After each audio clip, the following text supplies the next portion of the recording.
সম্মানিত দর্শক বন্ধুরা, আসসালামু আলাইকুম। দূর দূরান্তে দেশ অথবা দেশের বাইরে থেকে ঠিক এই মুহূর্তে যেখান থেকে আমাকে দেখছেন, আমি আমার অন্তঃস্থল থেকে আপনাকে জানাচ্ছি একরাশ ভালোবাসা। দর্শক শ্রোতা, আমাদের এই ছোট্ট জীবনটা কারো কাছে বিলাসিতা, আর কারো কাছে শুধুই বেঁচে থাকা। কেউ খাবার খায় খিদা নিবারণ করার জন্য, আর কেউ খাবার খায় জিহ্বার স্বাদের জন্য। আমার এই কথাগুলো মনে পড়লো যখন আমি খোকন ভাইয়ের জীবনের গল্পটা শুরু থেকে শেষ পর্যন্ত পড়লাম। কিছু জীবনের হিসাব আমি মিলাতে পারি না, কেন জানি খোদা কিছু মানুষের উপরে অনেক বেশি কঠিন হয়ে যায়। কেন হয়? এই প্রশ্নের জবাবটা আমি আজও পেলাম না। বিশ্বাস করেন, খোকন ভাইয়ের জীবনের গল্পটা যখন আমি পড়লাম, আমার মনের অজান্তে আমার চোখ দুটো জলে ভিজে গেল। খোকন ভাইয়ের জীবন যেন বাস্তবতার এক কঠিন নিদর্শন। ডিয়ার ভিউয়ার্স, চরম দুঃখের এক বাস্তব জীবন কাহিনী। সবাইকে রিকোয়েস্ট করব গল্পটা শুরু থেকে শেষ পর্যন্ত শোনার জন্য। ধন্যবাদ সবাইকে।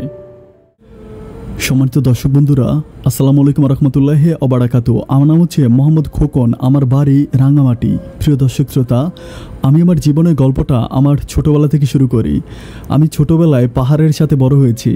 রাঙ্গামাটির লাল মাটি আর বড় বড় পাহাড়ের সাথে আমার বেড়ে ওঠা। আমি ছোটোবেলা থেকে পড়াশোনা করতে পারিনি। আমি যখন বুঝতে শিখি, আমি যখন হাঁটতে পারি, আমি যখন মোটামুটি দুনিয়া সম্বন্ধে কিছু জানি, তখন আমি দেখতেছি যে আমি একটা বৃদ্ধ মহিলার কাছে বড় হচ্ছি। জানতে পারি এই মহিলাটা হচ্ছে আমার দাদি। আমার দাদা নেই, আমার দাদা অনেক আগে মারা গেছে। আমি যখন খুব ছোট তখন হচ্ছে আমাদের এখানকার মানুষগুলো, রাঙামাটির মানুষগুলো হচ্ছে বার্মাতে গিয়ে কাজ করতো। মানে বার্মাতে হচ্ছে গিয়ে তারা চাকরি করতো। তখন বার্মাতে অনেক ভালো কাজের সুযোগ সুবিধা ছিল। তো আমাদের এলাকার বেশিরভাগ মানুষগুলোই বার্মাতে কাজের উদ্দেশ্যে চলে যেত। তো যথারীতি আমার আব্বা প্রথমে হচ্ছে বার্মাতে কাজ করার জন্য যায়।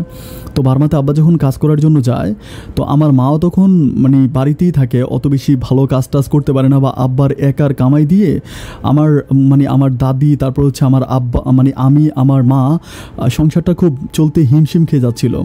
একটা পর্যায়ে আমার আব্বা আমার মাকে আমার আব্বা যখন আসে 6 মাস পরে, আসার পর আমার মাকে বলতেছিল যে এইবার তুমি সহ আমার সাথে চলো, আমরা দুজনে যদি কাজ করি তাহলে মোটামুটি অনেক টাকা ইনকাম করা যাবে। আমার আব্বা আম্মা যথারীতি ওখানে একটা আচারের ফ্যাক্টরিতে কাজ করতো। আমরা যারা বার্মার আচারগুলো খাই, এগুলা এখন সচরাচর পাওয়া যায় না। আগে 1 টাকা দিয়ে 4টা আচার পাওয়া যেত। আচারের প্যাকেটগুলো অনেক ছোট হয়, যেগুলো হচ্ছে বড়ির আচার দিয়ে করা, শুদ্ধ বাংলায় যেটাকে কুল বলে। তো যাই হোক, আমার আব্বা আম্মা হচ্ছে আচারের ফ্যাক্টরিতে কাজ করতো। ওরা যখন গেল, তো যাওয়ার পরে ওই সময় আসলে তো মোবাইলের কোনো যুগ ছিল না। মোবাইল ছিল না বললেই চলে, কারো কাছে মোবাইল ছিল না। শুধুমাত্র চিঠির মাধ্যমে এই খবরাখবর আদান প্রদান করা হতো। যথারীতি আমার আব্বা আম্মা যখন বার্মাতে থাকতেছিল, তো মাঝে মাঝে ওরা চিঠি পাঠাইতেন। চিঠি আমার দাদু হচ্ছে চিঠি পড়তে পারতো না। আমার দাদি চিঠিটা নিয়ে হচ্ছে আমাদের এখানে একটা মৌলবী সাহেব ছিল। মৌলবী বলতে একটা মসজিদের উনি ইমাম ছিল। আজান দিত, মানুষকে নামাজ পড়াতো, আর হচ্ছে সকালবেলা কোরআন পড়াতো। ওই মৌলবীর কাছে গিয়ে আমার দাদি হচ্ছে চিঠিটা পড়ে আসতো। তো আয়সা আমাকে বলতে যে তোর আব্বা আম্মা এটা বলছে। এবং আমার আব্বা আম্মা যথারীতি আমার জন্য বার্মা থেকে অনেক কাপড় চোপড়, তারপরে আমার অনেক খেলনা এগুলো পাঠাইতো। যেতে যেতে অনেক দিন কেটে গেল। একটা পর্যায়ে আমার আব্বা আম্মা আর আমার দাদির জন্য চিঠি পাঠায় না। যখন চিঠি পাঠায় না, তখন আমার দাদি খুব টেনশন করে, খুব কান্নাকাটি করে, মানুষের কাছে গিয়ে বলে যে আমার ছেলে আর আমার ছেলের বউটা বার্মাতে কাজ করতে গেল, তারা এখন আর কোনো চিঠিপত্র পাঠাচ্ছে না, তাদের কোনো খোঁজখবর আমি পাচ্ছি না। তখন আমাদের এলাকার হচ্ছে যিনি মেম্বার ছিল, ওই মেম্বার হচ্ছে আমার দাদিকে বলতেছিল যে তোমার ছেলে আর ছেলের বউ কোন এলাকায় কাজ করতো তুমি কি জানো? তো আমার দাদি বলতেছিল যে না, আমি তো জানি না ওরা কোথায় কাজ করে। তো তখন হচ্ছে আসলে ছবির অতটা ডিজিটালের মতো ছবি ছিল না। এখন যেরকম হচ্ছে একদম রঙিন ছবি, ওরকম রঙিন ছবি ছিল না। মোটামুটি সাদা কালো টাইপের ছবি ছিল। তো ওই সাদা কালো ছবি ছিল আমার আব্বা আম্মার। এগুলো নিয়ে আমার দাদি আমাকে নিয়ে বার্মাতে যায়। আমরা যখন বার্মাতে যাই, আমার আসলে স্পষ্ট এই স্মৃতিগুলো মনে নাই, কিন্তু যতটুকু আমার আধো মনে আছে। আমার খুব মনে আছে যে আমার দাদি আমাকে কোলে নিয়ে বার্মার রাস্তায় রাস্তায় ঘুরেছিল। আমরা খাবার খেতে পারিনি। রেস্টুরেন্টের সামনে আমার দাদি খাবারের জন্য বসেছিল, আমাদেরকে কেউ খাবার দেয়নি। শেষ পর্যন্ত আমরা বার্মার ওখানে মন্দির আছে, আমরা বড় বড় মন্দিরের সামনে গিয়ে আমরা খাবার খাইতাম। এভাবে দাদি আমাকে নিয়ে বার্মাতে বেশ কিছুদিন থাকে। বার্মার পুলিশ স্টেশনে আমার দাদি যায়, ওখানে গিয়ে আমার আব্বা আম্মার ছবি দেখানো হয়। তারা বলে বের করে দিবে, কিন্তু আমরা প্রায় 2 মাসের মতো বার্মাতে থাকি, অ্যান্ড আমার আব্বা আম্মার কোনো সন্ধান আমরা বার্মাতে পাই না। সবশেষ নিরুপায় হয়ে দাদি আমাকে নিয়ে বার্মা থেকে ফিরে আসে। দাদি যখন আমাকে নিয়ে রাঙামাটিতে ফিরে আসে তখন আমি মোটামুটি একটু বড়, হাঁটতে পারি, হাঁটাচলা করতে পারি, মানুষের সাথে মিশতে পারি। মোটামুটি আমার বড়ই আমি বড় হয়ে গেছি, 6 থেকে 7 বছর হবে আমার বয়স। তো তখন আমি দেখতাম যে দাদি হচ্ছে মানুষের বাড়িতে কাজ করতো। মানুষের বাড়িতে কাজ করতো বলতে কি, আমাদের এখানে রাঙামাটিতে হচ্ছে বিভিন্ন পর্যটকরা আসতো, অনেক বিভিন্ন পর্যটকরা আসতো। তো আমাদের বাড়ির পাশেই হচ্ছে একটা অনেক বড় রিসোর্ট ছিল, যেটা বলা আবাসিক হোটেল। তো ওইখানে হচ্ছে আমার দাদি রান্নাবান্না করতো, রান্নাবান্না করে ওই মানুষগুলোকে খাওয়াতো। কিন্তু আমার দাদু অনেক বয়স হয়ে গেছে, তার জন্য আসলে ওভাবে উনি রান্নাবান্না করতে পারে না। একদিন দেখা গেলো রান্না করলে লবণ বেশি হয়ে যায়, আরেকদিন মরিচ বেশি হয়ে যায়, অনেক দিন দেখা যায় কি হলুদ বেশি হয়ে গেছে। এরকম করে করে ওই হোটেলের যিনি ম্যানেজার ছিল, ম্যানেজার আমার দাদিকে আর কাজ করতে দেয় না। আমার দাদিকে বলে যে আপনারা কাজ করতে হবে না, আপনার অনেক বয়স হয়ে গেছে, আপনি বাসায় থাকেন। তো আমি তো অনেক ছোট, আমার দাদি অন্তত আমার জন্য তো খাবারের দরকার হয়। আমার খুব মনে আছে, আমি ভীষণ ছোট, একদিন আমি দেখতেছি যে আমার দাদি হচ্ছে ভিক্ষা করতেছে। আজ যেটা ঝুলন্ত ব্রিজ, ওইখানে তখন হচ্ছে প্রচুর পরিমাণ পানি ছিল, পানি ছিল, মানুষ এখানে আসতো, অনেক পর্যটক আসতো। তো আমার দাদি যাদেরকে একটু মায়া মনে করতো, ছেলে মেয়ে, তারপর একটু বড়লোক যাদেরকে ভাবতো, দাদি তাদের কাছে যাইতো, গিয়া হচ্ছে সাহায্য চাইতো। তো মানুষ 2 টাকা, 5 টাকা, 10 টাকা এরকম করে আমার দাদিকে দিত। এটা দিয়ে আমাদের সংসারটা কোনোভাবে চলতেছে। যখন আমি মোটামুটি বড় হই, 9 থেকে 10 বছর আমার বয়স, তখন আমার কাছে এই ব্যাপারগুলো খুব বেশি খারাপ লাগে। আমার দাদি ভিক্ষা করে, আমার তো এখানে আসলে তখন রাঙামাটিতে মোটামুটি অনেক মানুষের সাথে পরিচয় হয়ে গেছিলো। অনেকে আমাকে বলে যে তোর দাদি ভিক্ষা করে, তোর দাদি ভিক্ষা করে টাকা উপার্জন করে, আর সেই টাকা দিয়ে তোর বসা বসা খাওয়ায়। একটা সময় আমার নিজের কাছে অনেক কষ্ট লাগে, আমি বলি যে না, আমার দাদিকে আমি আর কাজ করতে দিব না। তখন কিন্তু আমি দেখতে অনেক বড় হয়ে গেছি, লম্বা টম্বা হয়ে গেছি, কিন্তু অতটা অত বেশি কিন্তু আমি বুঝি না, অত ভালো আমি বুঝি না। তখন আমি দেখি যে ওইখানে অনেক মানুষগুলো বিভিন্ন রকমের ভার্মার যে আচারগুলো হয়, আচার বিক্রি করে, তারপরে হচ্ছে মিনারেল ওয়াটার পানির বোতল বিক্রি করে, তারপর হচ্ছে বিভিন্ন ধরনের হচ্ছে মালা বিক্রি করে। একদিন আমি আমার দাদিকে বলি যে দাদি, তুমি যদি আমার কয়টা টাকা দাও তাহলে আমি হচ্ছে অন্যদের সাথে ওখানে গিয়ে মালা বিক্রি করব, তারপরে আচার বিক্রি করব, দেন পানি বিক্রি করব। এইগুলো করে না অনেকে অনেক টাকা, অনেক ভালো টাকা উপার্জন করে। তুমি যদি আমাকে পাঠাও তাহলে আমি ওখানে গিয়ে এই কাজগুলো করব। তো আমার দাদি বলতেছে যে তুই কি পারবি, তোর দ্বারা কি এটা সম্ভব হবে, এরকম মাথায় করে বা কাঁধে করে হাতে করে নিয়ে এগুলো বিক্রি করতে? আমি বলি দাদি, আমার বয়সে তো অনেকেই কাজগুলো করে, তাহলে প্রবলেম কি? আমার দাদি তখন আমাকে বলতেছিল যে আচ্ছা ঠিক আছে, তুই যদি করতে পারিস তাহলে কোনো সমস্যা নেই, আমি তোকে টাকা টুকা দিয়া আমি তোরে ব্যবসা ধরাই দিব। কিন্তু যথারীতি আমার দাদির কাছে আসলে ওরকম কোনো টাকা ছিল না যে আমাকে দেওয়ার মতো, কোনো রকম টাকা পয়সা আমার দাদির কাছে নাই।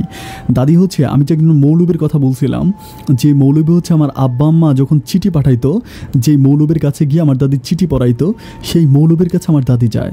যাওয়ার পরে সেই মৌলবীকে বলে যে আমার নাতিটা বলতেছে এমনি এমনি যেখানে পর্যটকরা আসে, মানুষ আসে, ওখানে সে হচ্ছে এগুলো বিক্রি করবে, তো আমার তো কিছু টাকা লাগবে, এখন এগুলো কেনার জন্য তো টাকার দরকার, ওই টাকা তো আমাদের কাছে নাই। তখন যথারীতি মৌলবী সাহেব আমার দাদিকে কিছু টাকা দেয়, কিছু টাকা দিয়ে বলে যে আমি আপনাকে এই টাকাটা দিলাম, অ্যান্ড 1 মাস পরে আমার টাকাটা আমাকে ফিরিয়ে দিতে হবে। তখন আমার দাদি মৌলবীকে বলতেছিল যে আপনাকে কি আরও বেশি টাকা দিতে হবে? এটা বলার পরে মৌলবী আমার দাদির হাত থেকে টাকাটা টান দিয়ে নিয়ে যায়, টান দিয়ে নিয়ে বলতেছে কি আপনি কি আমাকে পাপের ভাগী করতে চান, আমাকে দুজকের আগুনে পুড়ে দিতে চান, আপনি কি মনে করেন আমি সুদ খাই? এটা বলার পর আমার দাদির উপরে খুব খেপে যায়। খেপে যাওয়ার পরে দাদিকে আর টাকা দেয় না, দাদি চলে আসে। আমরা যখন বাসায় আসি তখন দাদি প্রচুর কান্না করতে থাকে, আমাকে বলে যে ভুলটা আমি কেন করলাম, আমি যদি মৌলবীকে এই কথাটা না বলতাম তাহলে তো মৌলবী টাকাটা দিত, আর ওই টাকা দিয়ে তো নাতি তুই ব্যবসা করতে পারতি। যাই হোক, এর পরের দিন আমি কি করি, আমি আসলে ওভাবে নামাজ পড়ি না, ওভাবে আমার নামাজ পড়া হয় না। তো এর পরের দিন যখন ইমাম সাহেব ওই মৌলবী যখন ফজরের আজান দেয়, আমি তখন ফজরের নামাজ পড়ার জন্য যাই। তো ওই এলাকাতে আসলে ওভাবে মানুষজন নামাজ পড়ে না। দেখা গেলো কি যে পাহাড়ে কিছু মানুষজন আসে, এসে হচ্ছে 2 জন 3 জন, মাঝে মাঝে ইমাম সাহেব একাই ওনাকে নামাজ পড়তে হয়।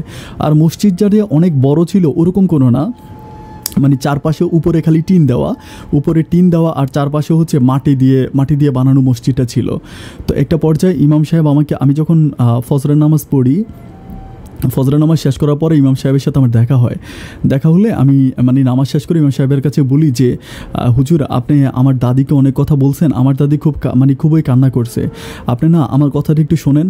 আমি তো ছোট মানুষ, কিন্তু আমি আপনাকে কথা দিতে আসি, দেখেন এখানে কোরআন শরীফ আছে আর এটা একটা মসজিদ, আমি আপনার টাকা মেরে খাবো না। আপনি তো জানেন যে আমার আব্বা আম্মা কেউ নাই, আমার আব্বা আম্মা যখন আগে চিঠি পাঠাইতো এই চিঠি আপনি পড়ে আমার দাদিকে বুঝিয়ে বলতেন, আর আমার দাদি ঘরে গিয়ে আমাকে বুঝিয়ে বলতো। আপনি তো আমাদের সংসারটা সম্বন্ধে জানেন, আপনি যদি আমাকে টাকাটা দেন ইমাম সাহেব আমি খুব খুশি হব, অ্যান্ড ওই টাকাটা আমি আপনাকে যথারীতি 1 মাসের আগে আমি ফিরিয়ে দিব। তখন ইমাম সাহেব আমাকে বলতেছে, যে টাকা আমার কাছ থেকে নিবি সেই টাকা ফিরিয়ে দিবি নাকি আরও বেশি টাকা দিবি? আমি বললাম যে না না, আমি বেশি টাকা দিব না, আপনি আমাকে যে টাকা দিবেন আমি আপনাকে সেই টাকায় ফিরিয়ে দিব। তখন এই ইমাম সাহেব আমাকে 200 টাকা দেয়। আসলে ওই সময় 200 টাকা কিন্তু অনেক টাকা, মানে এখনকার সময়ে প্রায় 2000 টাকারও বেশি হবে। তো যখন আমাকে 200 টাকা দেয়, আমি 200 টাকা দিয়ে যথারীতি হচ্ছে মানে যাই আচার কিনি, তারপরে পানি কিনি, দেন হচ্ছে মানে অনেকগুলো মালা কিনি, মানে পুতির মালা, এরকম কিছু মালা টালা কিনি। যাই হোক, এর পরের দিন মোটামুটি আলহামদুলিল্লাহ আমি ব্যবসা শুরু করি। অ্যান্ড ব্যবসা শুরু করি, আমার কাছ থেকে অনেকেই হচ্ছে মানে মালা, তারপরে হচ্ছে আচার পানি আমার কাছ থেকে অনেকেই কিনে। কারণ আমি একটা ব্যাপার বলে রাখি, ওইখানে যারা মালা বিক্রি করতো, যারা পুতির মালা তারপরে বিভিন্ন রকমের মালা বিক্রি করতো, তারা কিন্তু অতটা স্মার্ট ছিল না। মানে গায়ে ময়লা লেগে থাকতো, তারপরে ছিঁড়া কাপড় চোপড় গায়ে দিত, মানে কেমন জানি একটু মানে ওদেরকে দেখলে না ঘৃণা লাগতো, এরকম আর কি, যে মানে খুব বেশি ভালো কাপড় চোপড় পরে ওটা চলতো না। তখন আমি কি করি, আমি তখন বাসা থেকে যখন বের হই, আমি মাথার ভিতরে তেল দিয়ে তারপরে সুন্দর কাপড় পরে, আজকে যে কাপড়টা পরে আমি হচ্ছে সারাদিন মানে বিক্রি করছি, রাতের বেলায় আমি বাসায় এসে আমি নিজে আমার ওই কাপড়টা ধুয়ে দিই। ওই কাপড়টা ধুয়ে তারপর আমি এর পরের দিন আবার ওই কাপড়টা আমি পরে যাই। তো যার জন্য আমি যেহেতু অনেক মানে ভালোভাবে চলাফেরা করি, ওখানকার মানুষগুলো আমাকে দেখে আমাকেই ডাইকা নেয়, অ্যান্ড আমাকে ডাইকা আমার কাছ থেকে হচ্ছে ওরা মানে আচার, তারপরে পানি, তারপর হচ্ছে জুস, এগুলো আমার কাছ থেকে কিনে নেয়। এভাবে যেতে যেতে আমি প্রায় মানে লাইক হচ্ছে 20-25 দিনের মতো কাজ করি। কাজ করার পরে আমার টাকাটা মানে ইমাম সাহেব আমাকে যে 200 টাকা দেয়, 200 টাকা আমার কাছে চলে আসে। মানে 200 টাকার চেয়েও বেশি টাকা আমি উপার্জন করে ফেলি। মানে আমার ওই মানে লাভ অংশটা ছাড়া, যেটা আমার পুঁজি ছিল, ওই পুঁজি ছাড়া আমার লাভ হয় মানে অনেক টাকা লাভ হয়। তো তখন আমি হচ্ছে ইমাম সাহেবের কাছে এসে বলি যে মানে নামাজ পড়তে যখন আসি তখন আমি ইমাম সাহেবকে বলি যে হুজুর, আমি না আপনার টাকাটা জোগাড় করে ফেলছি। তা আমাকে বলতেছে, সাবাস বেটা, এত কম সময়ের ভিতরে? আমি বললাম হ্যাঁ, কম সময়ে হইলেও তো আমি টাকাটা আপনার জোগাড় করে ফেলছি। তা আমার কিন্তু তখন প্রায় অনেক টাকা প্রফিট হয়ে গেছিলো, প্রায় আপনার 700-800 টাকার মতো আমার প্রফিট হয়েছিল। তো তারপরে আমি কী করলাম, 200 টাকা ইমাম সাহেবকে দিই। ইমাম সাহেবকে দেওয়ার পর আমি বলি, হুজুর এই টাকাটা আপনি আমাকে দিয়েছিলেন, এই টাকাটা আমি আপনাকে ফিরিয়ে দিলাম, আর আপনি আমাকে এই টাকাটা দেওয়ার জন্য আপনাকে অনেক ধন্যবাদ। তখন ইমাম সাহেব আমার মাথায় হাত বুলিয়ে বলতেছে যে টাকাটা আমারে তুই দেওয়া লাগবো না। আমি বললাম, হুজুর এটা কেমন কথা কইতেছেন, আপনি আমার টাকা দিয়েছেন, আমি আপনার টাকা ফিরিয়ে দিব না? তখন হুজুর আমারে কইতেছিল যে না, ওই টাকাটা লাগবো না, এটা তুই তোর কাছে রাইখা দে, অ্যান্ড এটা নিয়ে তুই তোর ব্যবসাটাকে আরও একটু বড় কর। তখন আমি হুজুরকে হাসি বলতেছে, আমি কিন্তু হুজুর 500-600-700-800 টাকার মতো ইনকাম করতে পারবো মাসে, আমি কিন্তু অনেক টাকা ইনকাম করে ফেলছি। তখন হুজুর প্রচুর পরিমাণ খুশি হয়, আমার জন্য প্রাণ খুলে দোয়া করে, আমাকে বলে আমি তোর জন্য দোয়া করি, আল্লাহ তোকে অনেক ভালো করবে, তুই ঠিকমতো ব্যবসা বাণিজ্য করিস, তোর এই বৃদ্ধ দাদিটার প্রতি খেয়াল রাখিস। এরপর থেকে আমি হচ্ছে কন্টিনিউ দোকানদারি করি, মানে দোকানদারি করি বলতে হাইটে এগুলো বিক্রি করি। অ্যান্ড যখন আমি বাসা আসি তখন আমি বাসার জন্য রান্নাবান্না করি। আমার দাদি আগে নিজে রান্না করে আমাকে খাওয়াতো, এখন আমি নিজেই সবসময় রান্নাবান্না করি, অ্যান্ড দাদির কাপড় চোপড় ধুয়ে দিই। মানে আমি তো ছোটো মানুষ, তখন আমি হাফ প্যান্ট পরি। তো এরপর আমি মোটামুটি যেভাবে পারি ওভাবে আমি আস্তে আস্তে আমার দাদির খুব বেশি টেক কেয়ার করি। দেখতে দেখতে আস্তে আস্তে আমার দাদি অনেক বেশি দুর্বল হয়ে যায়, আগের মতো আসলে অতটা বেশি সবল থাকে না, অনেক দুর্বল হয়ে যায়, কাজ টাজও করতে পারে না। আমি সব কাজ কাম আমি নিজেই করি, দোকানে যাই, দোকান থেকে আসার পরে সব কাজ আমি নিজে একাই করি। এরকম করে যেতে যেতে একটা পর্যায়ে আমার মনে আছে আমি কি করলাম, ওই দিন সন্ধ্যা হয়ে গেছিলো, মানে মাগরিবের পরে। তো সেদিন প্রচুর পরিমাণ কাস্টমার ছিল, মানে বৃহস্পতিবারে আসলে একটু বেশি কাস্টমার হয়, তো বৃহস্পতিবার ছিল মানে প্রচুর পরিমাণ কাস্টমার।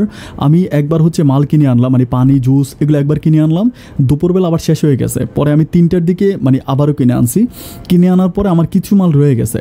সবাই আস্তে আস্তে ওইখান থেকে চলে যাচ্ছে, সবাই বলতেছে সন্ধ্যা হয়ে গেছে, সবাই চলে যাচ্ছে।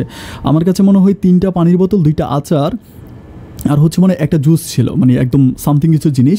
আমি চিন্তা করতেছি যে আমি অনেকেই বলি যে আমাদের এখান থেকে কিন্তু আবার টিপ যাইতো, মানে হচ্ছে যায় এখান থেকে গাড়িগুলো যাইতো, গাড়িগুলো যেয়ে হচ্ছে যেখানে বাস থামতো, ছোটো ছোটো মাইক্রো বাস ছিল, তারপরে হচ্ছে পিক আপ ছিল। এরকম করে আমি অনেকে জিজ্ঞেস করেছি ভাই যাত্রী কি আর আসবে, সবাই বলতেছে হ্যাঁ যাত্রী আসার এখনও সময় আছে, আসতে পারে।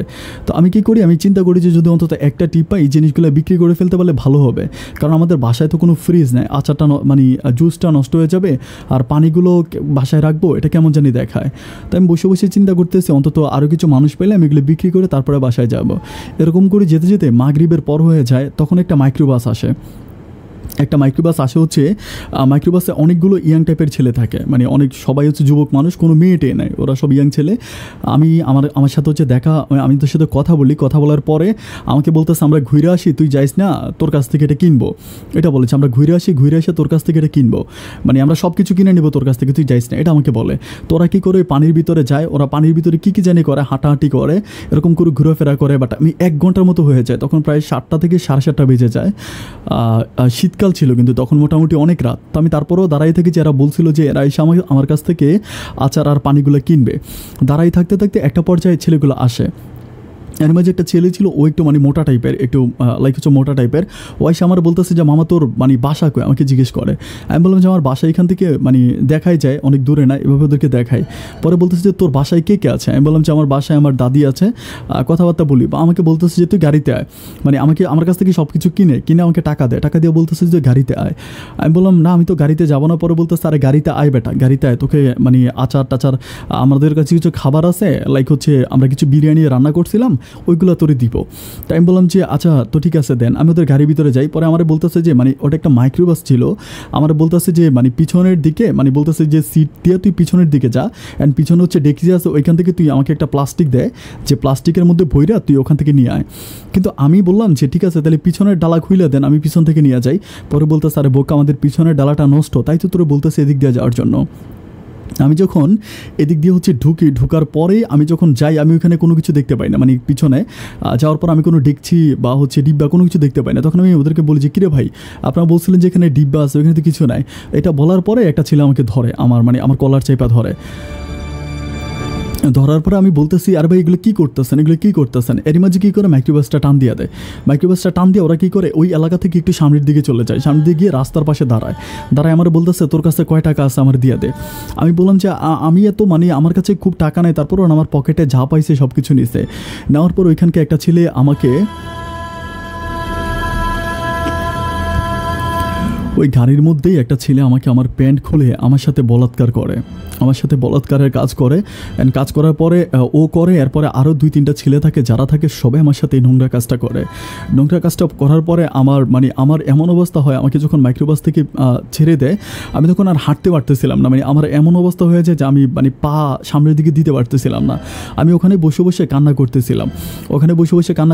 পরে একটা ছেলে হচ্ছে পিছন থেকে আসে, হাইটা আসতেছে আর কি, আমাদের এলাকার না অন্য কোনো এলাকার, ওরা আমি চিনি। ওনারা ডাক দেওয়ার পর আমার কাছে আইসা বলতেছে কিরে তুই এখানে বসে আছিস কেন।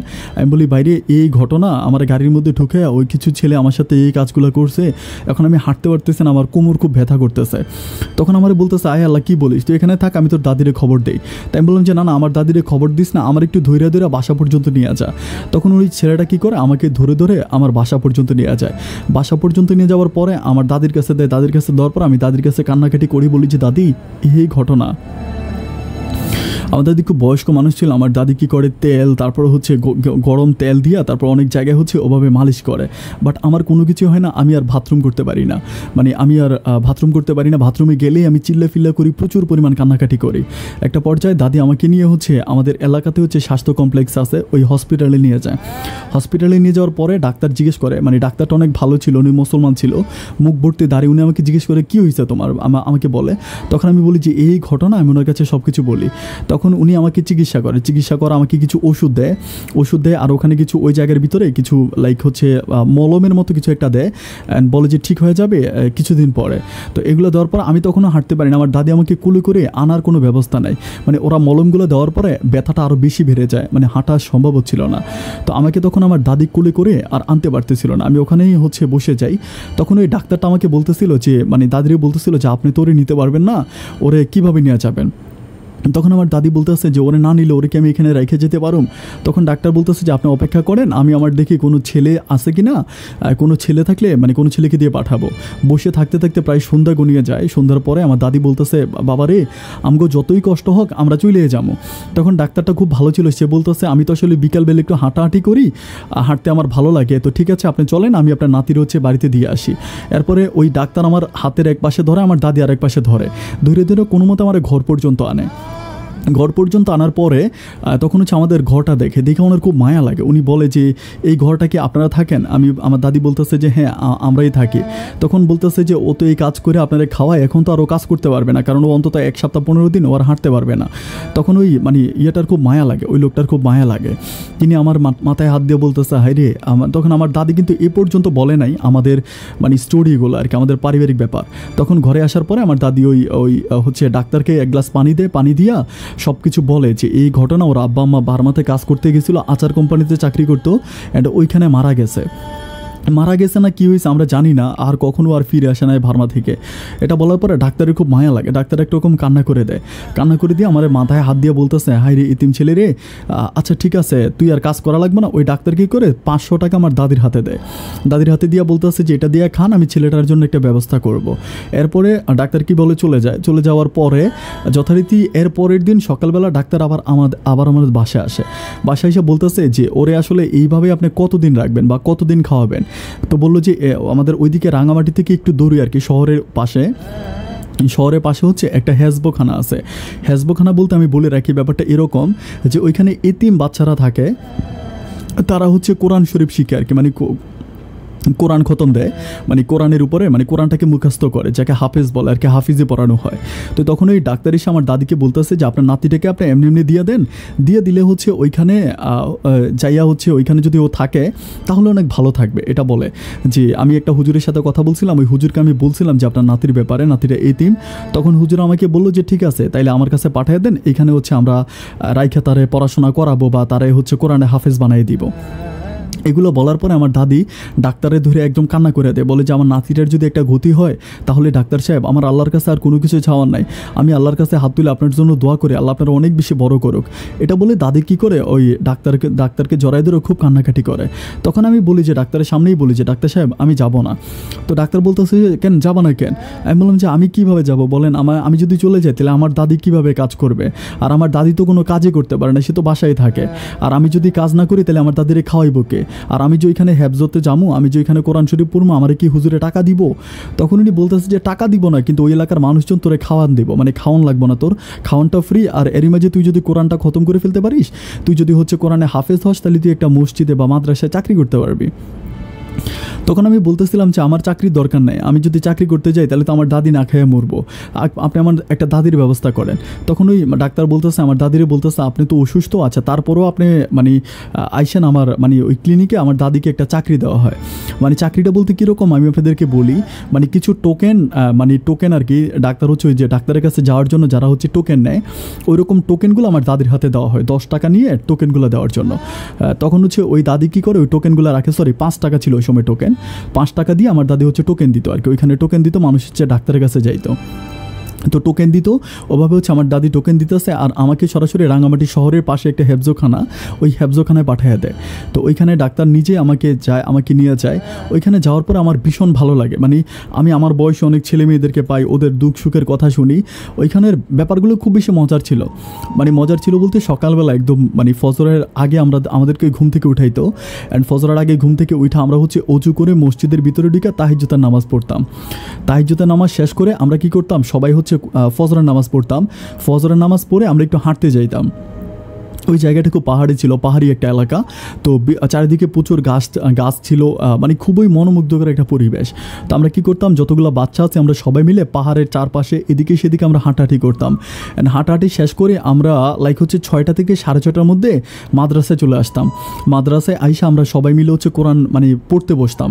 আমাদের পড়া যখন শেষ হইতো 7টা থেকে 7:30টার মধ্যে, তখন আমরা কী করতাম, টিফিন বক্স নিয়ে আমরা হাঁটতে হাঁটতে চলে যাইতাম, মানে টিফিন বক্স নিয়ে হাঁটতে হাঁটতে চলে যেতাম। তো বিভিন্ন বাড়িতে যাইতাম, ওইদিকে অনেক মুসলমানদের বাড়ি ছিল, বাড়িতে যাইতাম, তখন মুসলমানদেরকে আমরা টিফিন বক্স দিতাম, ওরা বক্সের ভিতরে মুড়ি, তারপরে হচ্ছে নারিকেল, তারপরে হচ্ছে চিরা, কলা এগুলো আমাদেরকে দিত। তো আমরা এগুলো টিফিন বক্সে করে নিয়ে আসতাম, আইসা মাদ্রাসায় খাইতাম। খাওয়া দাওয়া শেষ করে আমরা আবার 9টার দিকে হচ্ছে মানে সবাই খেলতে যাইতাম, মানে খেলাধুলা করতাম 9টা-10টা পর্যন্ত। এরপর আবার মানে চলে আসতাম। আইসা কী করতাম, আমরা সবাই গোসল টোসল করতাম, নামাজ টামাজের জন্য প্রস্তুতি নিতাম। পরে নামাজ কালাম শেষ করে নামাজ পড়ে আমরা আবারও সেই টিফিন বক্সটা হাতে করে আমরা হচ্ছে মানুষের বাড়ি বাড়ি যাইতাম। তখন আমরা টিফিন বক্স দিতাম মানে প্রত্যেকটা ঘরে ঘরে। তো মানে আমাদের একটা ব্যাপার আমি বলে রাখি, এটি একটু ভাগ ছিল, মানে একদিন হচ্ছে এই বাড়ির লোকেরা খাবার দিত, আরেকদিন ওই বাড়ির লোকেরা খাবার দিত। আমাদের ওখানে প্রায় আমরা 9 জনের মতো ছিলাম। তো এক এক দিন এক এক বাড়িতে আমরা যাইতাম। তো যখন আমরা টিফিন বক্স নিয়ে যাই তখন ওরা হচ্ছে আমাদেরকে প্রচুর পরিমাণ খাবার দেয়। মানে আমি যখন খাবারগুলো খেতে বসি আমি সবসময় আমার দাদির জন্য আমি কান্না করি। আমি খাবার খেতে বসলে আমার দাদির জন্য আমি কান্না করি, আমার প্রচুর কান্না পায়, আমি খুবই কাঁদিছি। মানে অন্য বাচ্চাগুলো বলে, কিরে তুই কান্না কেন করতেছিস, তুই খাচ্ছিস না কেন? আমি সবসময় বলি যে আমার দাদি কখনো এত ভালো খাবার কখনো খায় নাই। আমি মাঝে মাঝে এরকমও করতাম যে মানে যখন আমার যাওয়ার টাইম হইতো, আমাকে যখন ওই মাদ্রাসা থেকে ছুটি দিত, তখন আমি কি করতাম, আমি মাঝে মাঝে আমার দাদির জন্য কলা, তারপর নারিকেল, এগুলো মানে যতটুকু মানে বাঁচায় রাখতে পারতাম ওইগুলো নিয়ে আমার দাদিরে খাওয়াইতাম। আমার দাদি প্রচুর পরিমাণ আমার আদর করতো, খুব ভালোবাসতো। এগুলো আমি নিয়ে যেতাম। নিয়ে যাওয়ার পরে আমার দাদি কিন্তু ওইখানে চাকরি করতো, বেশি টাকা বেতন পাইতো না, অল্প কয়েক টাকা দিত আমার দাদিরে। বাট আমার দাদি মোটামুটি ওইটা দিয়েই চলতে পারতো, ওনার কোনো প্রবলেম হইতো না। অ্যান্ড মাঝে মাঝে আমি যাওয়ার সময় না দাদুর জন্য হচ্ছে আমি এরকম বক্সে ভিতর করে আমার দাদির জন্য আমি মুড়ি, চিরা, নাড়ু এগুলো আমি নিয়ে যাইতাম। আমি যখন টুপি মাথায় দিয়ে যাইতাম আমার দাদি খুব খুশি হইতো, আমার জন্য দোয়া করতো, আমারে বলতো যে আল্লাহ তাআলা তোরে অনেক বড় করবে, একদিন তুই অনেক বড় হবে। আমারে অনেক অনেক অনেক দোয়া আমার দাদি করতো। এভাবে করতে করতে একটা পর্যায়ে আমি কি করি, আমি ওইখান থেকে মানে কোরআনে মানে আমি প্রায় কোরআন শরীফের অর্ধেকের মতো মুখস্থ করি। অর্ধেক মুখস্থ হওয়ার পরে আমি যখন আমার দাদির কাছে আসি তখন আমি মাঝে মাঝে মানে আমার দাদির বিটার মধ্যে বসে আমার দাদির আমি মুখস্থ কোরআন শরীফ পড়ি শোনাই। মানে কোরআন শরীফ একেবারে মুখস্থ পড়তে থাকি খুবই স্পিডে। আমার দাদি মনোযোগ দিয়ে আমার কোরআন শরীফের পড়া শুনতো অ্যান্ড আমার জন্য দোয়া করতো, বলতো মানে সবসময় ডাক্তারের জন্য দোয়া করতো।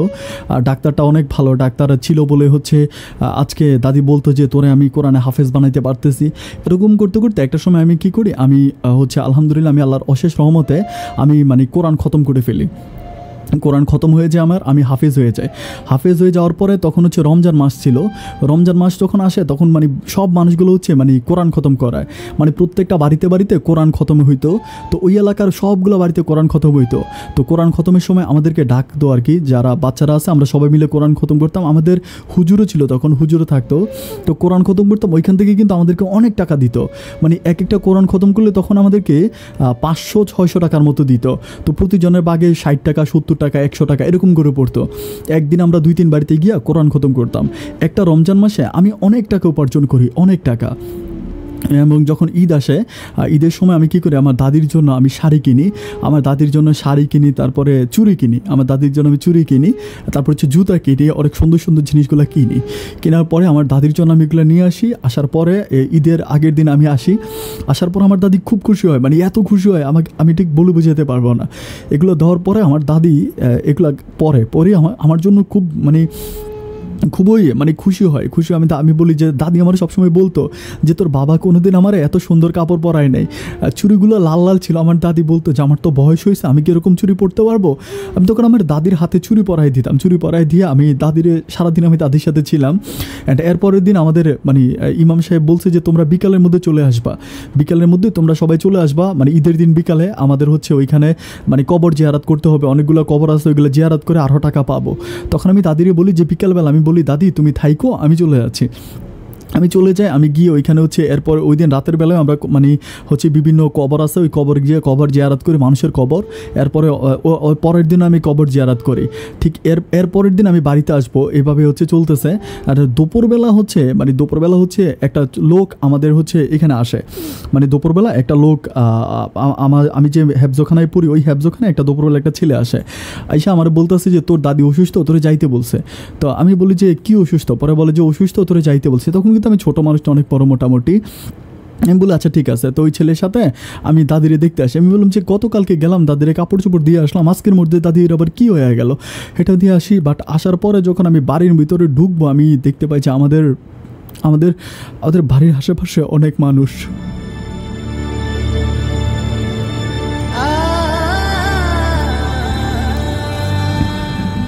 আমি গতকালকে ঈদের সময় দাদির জন্য যেই কাপড়টা আনছিলাম ওই কাপড়টা আমার দাদিরে পরায় দিয়ে রাখছে, আমার দাদিরে কাপড়টা পরায় দিয়ে রাখছে, দাদি মারা গেছে। আমার এই দুনিয়াতে একমাত্র সম্বল ছিল আমার দাদি। আমার দাদির আমি আমার জীবনের চেয়ে তো বেশি ভালোবাসতাম, কারণ আমি আমার বাবা মায়ের ভালোবাসা কখনো পাই নাই। জন্মের পর থেকে আমার বাবা মামাকে কখনোই ভালোবাসেন আমি কখনো বাবা মাকে দেখি নাই। আমি খুব ছোটোবেলা থেকে আমার দাদির কাছে বড় হয়েছে, দাদি আমার কোলে নিয়ে এত বড় বানাইছে। দাদির ভালোবাসার কথা আমি কোনোদিন ভুলতে পারব না। আমি তখন সবাইকে কইতাছি যে আমার দাদির জানাজায়, আমার দাদির জানাজা আমি পড়ব, আমার দাদির জানাজা আমি পড়ি, আমার দাদিকে আমি কবর দিই। এরপর থেকে আমি প্রতিদিন আমি আর ওই মাদ্রাসায় আর অতটা যাই না বলতে আমি তখন ওই আমাদের যেই এখানে আমাদের যে একটা হুজুর ছিল মৌলবী সাহেব, তো মৌলবী সাহেব তখন উনি আর মসজিদে চাকরি করতে পারে না, উনি অনেক বেশি বয়স্ক হয়ে যায়। তো তখন এলাকার আমি যখন আমার দাদির কবর জিয়ারত দাদির জানাজা পড়াই, তখন আমাদের এলাকার সব মানুষ বলতেছে তুই তো এখন কোরআনে হাফেজ হয়ে গেছিস, তাহলে তোর আর ওইখানে যাওয়ার দরকার নাই, তুই এখানে আমাদের মসজিদে চাকরি করবে, আমরা তোরা সবাই বেতন দিব। তো এরপর থেকে আমি আমাদের এলাকার যে মৌলবী সাহেবে চাকরি করতো, উনি অনেক বয়স হয়ে যায়, ওনার কারণে উনি আসলে নামাজ পড়া হয় না। তখন আমি মৌলবীর কাছ থেকে অনুমতি নিয়ে আমি ওখানে ইমামতির চাকরি করি। ইমামতির চাকরি করে আলহামদুলিল্লাহ আমার আমি অনেক ফর্সা ছিলাম, অনেক সুন্দর ছিলাম, যথেষ্ট লম্বা ছিলাম, আমার মুখ ভর্তি দাঁড়িয়ে ছিল, আমাকে দেখলে একদম নুরানি চেহারার মতো লাগতো, অনেকে আমাকে অনেক বেশি ভালোবাসতো। তো আমি তখন ছোট মানুষ, এরপরে অত কিন্তু বড় হই নাই যে অনেক বেশি বড় হয়ে গেছি এমন না, কিন্তু এরকম করে থাকতে থাকতে আমি ওখানে ইমামতি করে মোটামুটি যেই টাকা পাই ওই টাকা দিয়ে আলহামদুলিল্লাহ আমি নিজেই চলতেছি, খুব ভালো হয়। আর আমি সকালবেলা ওইখানে আমাদের এলাকার যত বাচ্চা আছে সব বাচ্চাগুলোকে আমি কোরআন পড়াইতাম, সকালবেলা কোরআন পড়াইতাম, তারপরে মানুষ দাওয়াত দিত, মানুষের ঘরে ঘরে যাইতাম। আমার সুযোগ পেলে সেখানে চলে যেতাম, যেটা আমার শেষ ঠিকানা ছিল, আমার দাদির কবরস্থান। আমি অনেক গভীর রাতে রাত 3টা বাজে পর্যন্ত কোরআন শরীফ নিয়ে আমি আমার দাদির কবরের কাছে গিয়া আমি কোরআন পড়তাম, অনেক লাউডলি অনেক শব্দ করে আমি আমার দাদির কবরের পাশে বসে বসে কোরআন পড়তাম। আমাদের এলাকার সব মানুষ আমাকে অনেক ভালোবাসে। এভাবে যেতে যেতে আমার দিনটা মোটামুটি করে বড় হয়, আমি একটু একটু করে বড় হই। তো বড় হওয়ার পরে একদিন পর্যটকের ওই এরিয়াতে পর্যটকের এরিয়ার ভিতরে আমি কেন জানি গেছিলাম, আমার ঠিক মনে নাই, আমি ওই এরিয়ার ভিতরে কিন্তু তখন আমি যাই না। ও আচ্ছা, হ্যাঁ, আমি একটা বাচ্চারে পড়াইতাম, একটা বাচ্চাকে আমি ওইখানে টিউশনও করাইতাম, কোরআন শরীফ পড়াইতাম। ওই বাচ্চাটাকে পড়ানোর জন্য আমি সেই এলাকাতে যাই। ওই এলাকাতে যাওয়ার পরে যখন আমি ওইখান থেকে বের হওয়ার পরে আমি দেখতে পাই যে ওইখানে কিন্তু তখন পানি ছিল, এখন যে ঝুলন্ত ব্রিজটা আছে ওরভাবে ছিল না, ঝুলন্ত ব্রিজের নিচে কিন্তু প্রচুর পরিমাণ পানি ছিল। তো ওই পানির ভিতরে একটা বাচ্চা পড়ে যায়, আমার কাছে মনে হয় যে পড়ে গেছে, বাট যার বাচ্চা সে কিন্তু খবর পায় নাই, এরকম করে পড়ে গেছে বাচ্চাটার। আমি তখন দৌড়ে গিয়ে বাচ্চাটার উঠানোর পরে আমি ডাকি যে বাচ্চাটা কার, তখন একজন ভদ্রমহিলা উনি দৌড়ে আসে, আইসা আমার বলে যে বাবারে আমার বাচ্চাটা পড়ে গেছিল, তুমি আমার বাচ্চাটার বাঁচাইছো, আমার জন্য অনেক দোয়া করে। উনি আমাকে বলে যে কী নাম তোমার? তখন আমি বলেছি আমার নাম খোকন। তো বলে যে খোকন, তো উনি বলতেছে যে তুমি কী করো? আমি বললাম যে আমি অমুক মসজিদে চাকরি করি। তো অমুক মসজিদে চাকরি করি। উনি বলতেছে যে ভালো, খুব ভালো, তুমি অনেক ভালো ছেলে। তো তখন কিন্তু আসলে মোবাইল মোটামুটি মোবাইলের জামানা এসেছে, বাট সবার কাছে ওভাবে মোবাইল নাই। একটা হয় না যে প্রতিটা হাতে হাতে মোবাইল, ওরকম মোবাইল সবার কাছে নাই। ওনার হাতে একটা মোবাইল ফোন ছিল। উনি আমার বললো যে আমার একটা কাগজের মধ্যে নাম্বারটা লিখে দিল, বললো যে তোমার যদি কখনো দরকার হয় তুমি আমার এই নাম্বারে কল দিও, আমার বাড়ি চিটাগাং বদ্দারহাট আমাদের বাসা। আমি বললাম যে আমি তো আসলে বদ্দারহাটের ওইদিকে যাই না, আমি চিটংয়ে কখনো যাইনি আমার জীবনে, বাট যদি কখনো যাই আপনাকে আমি ফোন করবো। উনি আমাকে নাম্বারটা দিয়ে যায়। নাম্বারটা দিয়ে যাওয়ার পর আমি চলে আসি। আমি তো ওনাকে মসজিদটা দেখাই, অ্যান্ড 1 সপ্তাহ কি 15 দিন পরে, 1 সপ্তাহ পরে উনি একদিন সকালবেলা আমি যখন বাচ্চাদেরকে কোরআন পড়াইতেছে, আমি দেখি যে উনি আর একটা গাড়ি এসে আমার মাদ্রাসার সামনে দাঁড়ানোর পর আমি বের হলাম। বের হওয়ার পরে আমি দেখলাম যে ওই ভদ্রমহিলাটা গাড়ি থেকে নামার পরে আমার বলতেছে যে কী ব্যাপার, আমি না তোমার চিটংয়ে দাওয়াত করলাম, তুমি যে গেলা না?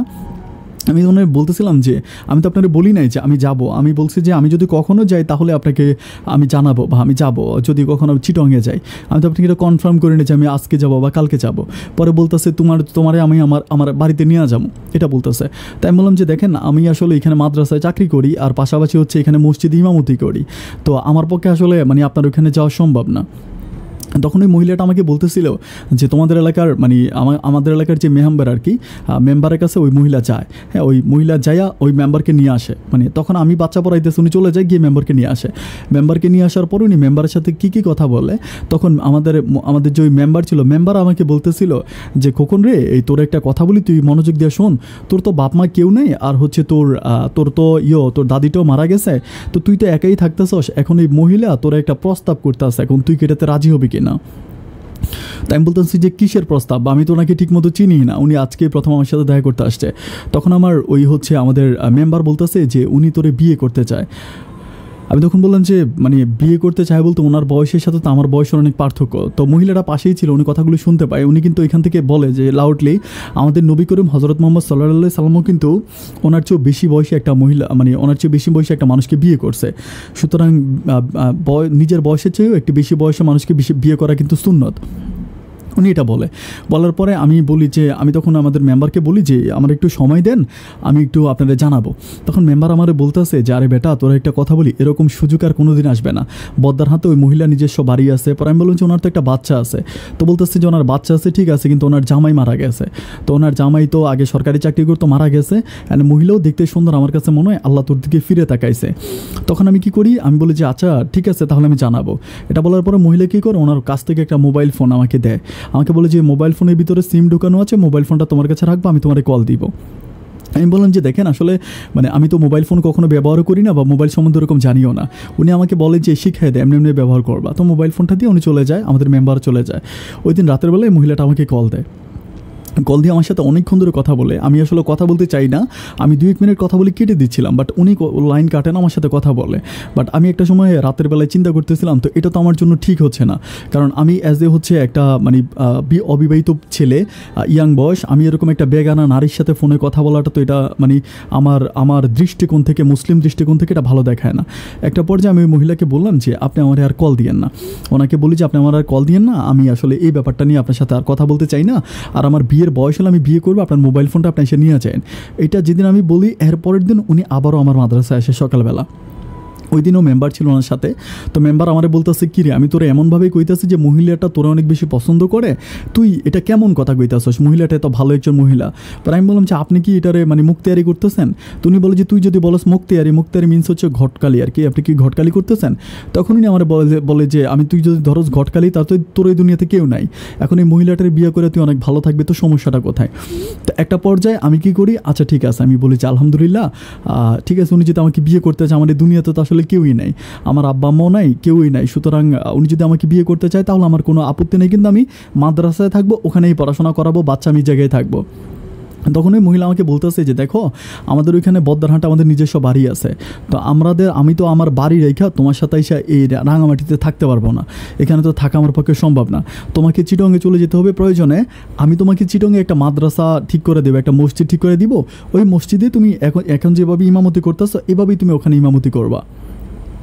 পরে আমি বললাম যে আচ্ছা ঠিক আছে তাইলে আমি দেখি। পরে মেম্বার কী করে, মানুষকে জানায়, মোটামুটি বিয়ের একটা আয়োজন করার পরে প্রায় ওনার সাথে দেখা হওয়ার প্রায় এক মাস পরে আমাদের এলাকার মেম্বার থাকে, তারপরে হচ্ছে আরও লোকজন থাকে, সবার মোকাবিলায় ওনার সাথে আমার বিয়ে হয়। আচ্ছা বিয়ের ব্যাপারে আমি দেনমোহরের ব্যাপারটা একটু বলে রাখি। দেনমোহরের ব্যাপারটা আমি যতই ওনার কাছ থেকে মানে কমাইতে চাইছিলাম, উনি আমাকে দেনমোহরটা অনেক টাকা করে ফেলছে, মানে প্রায় 6 লাখ টাকার মতো উনি দেনমোহর করছে। ওই সময় 6 লাখ টাকার এখন প্রায় 50 লাখ টাকা, সেম কথা মানে সমান কথা। তো মানে অনেক টাকার ডিমান্ড মানে ওই সময়। তো উনি আমার বলতেছিল যে মানে 6 লাখ টাকা কাবিন হবে। তখন আমি মানে আমাদের মেম্বারকে বলতেছিলাম যে মেম্বার সাহেব কাবিন কেন 6 লাখ টাকা হবে, এটার কারণ কি? তখন মেম্বার আমার বলতেছিল আরে বোকা, তুই কি ওই মহিলারে ছাইড়া দিবি? আমি বললাম যে ছাড়বো না। তো না ছাড়লে তুই কাবিন নিয়ে চিন্তা করতেছিস কেন? আমার মেম্বার উল্টাপাল্টা বুঝায়, এমনি বুঝিয়া যাই হোক ওই ভদ্রমহিলার সাথে আমার বিয়ে হয়। আচ্ছা ওনার নামটা আমি বলে রাখি, ওনার নাম ছিল হালিমা। তো ওনার সাথে আমার বিয়ে কমপ্লিট হওয়ার পরে উনি আমাকে ওই দিনে হচ্ছে মাদ্রাসা থেকে উনি হচ্ছে মানে আমাকে নিতে চাচ্ছিল। তো আমি বললাম যে দেখেন আমি তো এখানে আরেকজনকে ফিট করে দিয়ে তারপর আমার যেতে হবে, আমি তো এইভাবে রেখে যেতে পারবো না। তখন আমাদের মেম্বার বলতেছে আজকে বিয়ে করছিস, তোর তো এখানে ঘর নাই, বাড়ি নেই, কিছু নাই, তুই ওনার সাথে চলে যা, ওইখানে বাসর হবে।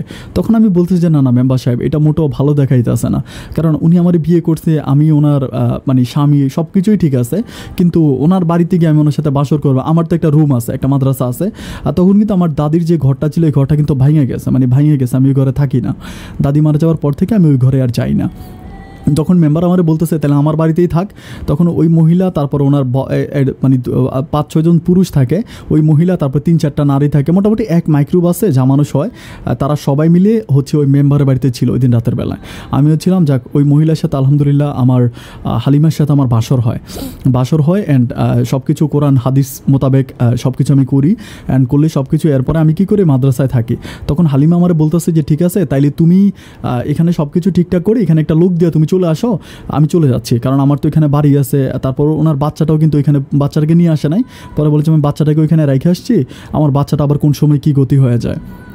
তো একটা পর্যায়ে আমি বললাম যে আচ্ছা ঠিক আছে, উনি চলে যায়। বাট এইটার সম্পূর্ণ মিডিয়া হচ্ছে মেম্বার। এখন আমি মেম্বারকে একদিন জিজ্ঞেস করেছিলাম যে আপনি মানে আমার ওয়াইফ যিনি হালিমা তাকে কীভাবে চিনেন? পরে বলতেছে এরা চিটংয়ের অনেক বড় লোক মানুষ, চিটংয়ের অনেক লোকের সাথে আমার ভালো হাত আছে। তো উনি এটা বলে। যাই হোক, আমি আর এটা নিয়ে কোনো কথা বলি না, কোনোভাবে হয়তো চিনে বা জানে। তো এরপরে আমার বিয়ে শাদী কমপ্লিট হওয়ার পরে আমি তো মসজিদে ইমামতি করতে থাকি। 3 দিন পরে আমি আরেকটা ছেলে ঠিক করি আর কি, আমার মতো একটা ছেলে।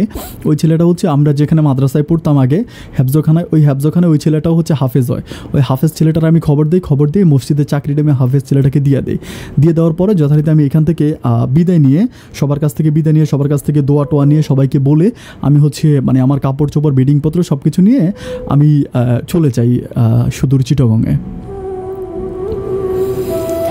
চিটংয়ের ব্যাপারটা একটু অন্যরকম ছিল, মানে অন্যরকম। উনি বলছিল যে উনি একটা বাড়ির মালিক, আসলে একটা বাড়ির মালিক, কিন্তু উনি যে এত বড় বাড়ির মালিক এটা আমি জানতাম না। ওনার একটা বাড়ি ছিল, প্রায় 7 তলার মতো বাড়িটা ছিল, তা 7 তলার উপরেও উনি কাজ করাইতেছিল। অনেক বড় লোক, মানে ওই এলাকাতেই সবসময় ওই সময় ওই বিল্ডিংটাই সবচেয়ে উঁচা একটা বিল্ডিং ছিল, অনেক বড় একটা বিল্ডিং ছিল। তো আমি বলতেছি যে এত বড় লোক, বা আমি আসলে কোনো কিছু মিলাইতে পারতেছি না, মানে নেগেটিভ পজিটিভ, মানে এটা কীভাবে হয়ে গেল। একটা পর্যায়ে ওই মহিলার সাথে সব কিছু, মানে হালিমার সাথে সব কিছু ঠিক হয়, আমি তার সাথে থাকতে আমার সংসার চলতেছে। 1 সপ্তাহের মতো খুব ভালো যায়, 1 সপ্তাহ খুব ভালো যায়। 1 সপ্তাহ পরে আমি ওনার মানে হালিমার মাঝে কিছু পরিবর্তন দেখতে পাই।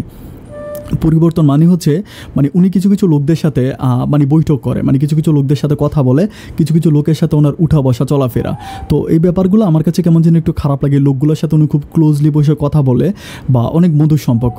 তখন আমি এই ব্যাপারগুলো, আমাদের তখন কিন্তু মোবাইল ছিল, আমি মেম্বারকে ব্যাপারগুলো বলি। মেম্বার বলে আরে এত বড় লোকের মেয়ে, ওনাদের তো হচ্ছে ব্যবসা বাণিজ্য আছে এই সেই।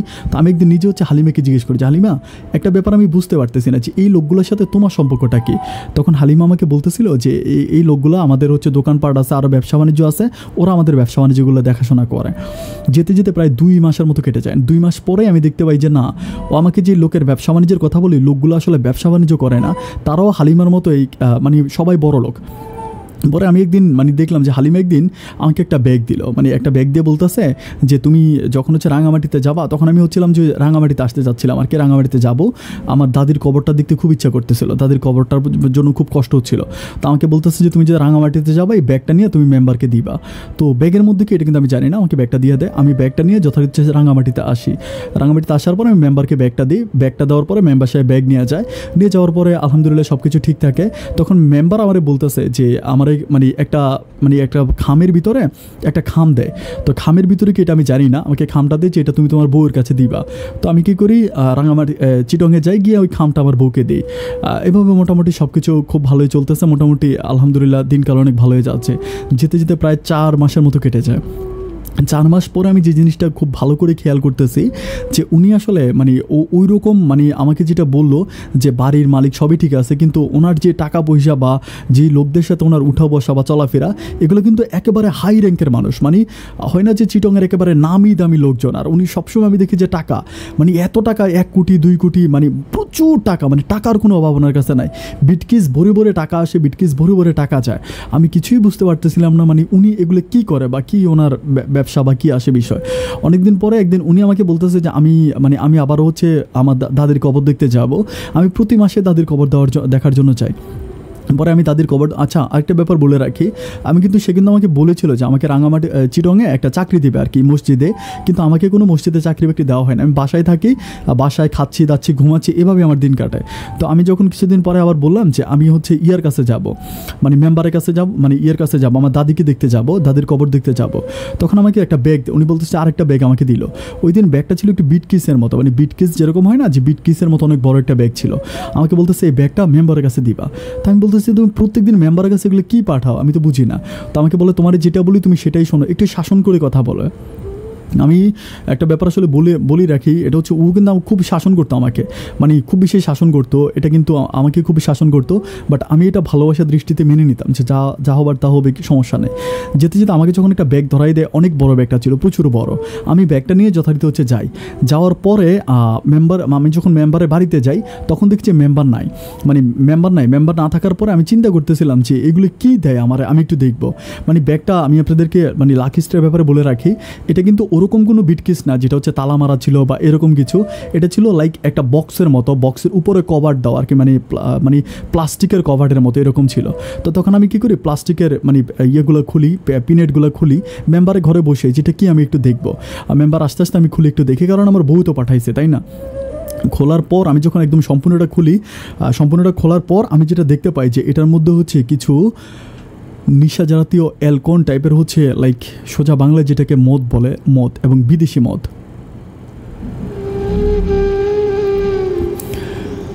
আমি কিন্তু বিদেশি মদ এটা চিনি না। আমি যখন এটা খোলার পরে আমি যখন দেখতেছিলাম তখন হচ্ছে মেম্বারের একটা মানে ইয়ে ছিল, মেয়ে ছিল আর কি। মেয়েটা খুব বেশি বড় না, লাইক 8-9 পরে এরকম ছিল। তো আমি খোলার পরে আমি কিন্তু এগুলো পড়তে পারি না বা এটা কি আমি জানি না, মানে কালারটা ছিল প্রস্রাবের, মানুষ প্রস্রাব করলে যেরকম কালার হয় না ওরকম কালার ছিল।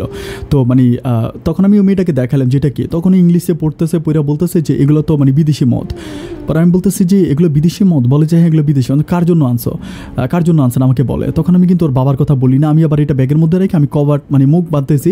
ওই সময় মেম্বার চলে আসে, আইসা আমার বলতেছে যে মানে কী রে, আমাকে জিজ্ঞেস করবার। আমি বললাম যে আমার ওয়াইফ আপনার জন্য ব্যাগটা পাঠাইছে।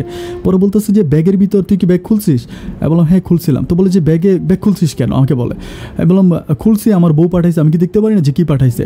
তখন মেম্বার আমাকে একটা থাপ্পড় দিয়ে দেয়, মানে খুব জোরে একটা থাপ্পড় মারে যে তোরে কি আমি ব্যাগ খুলতে বলছি? পরে আমার মনের ভিতর অনেক বেশি সন্দেহ লাগে, কী রে আমি কাকে বিয়ে করলাম আর এগুলো কি। সবশেষ আমি দাদির কবর জিয়ারত করে আমি আবার চিটংয়ে যাই।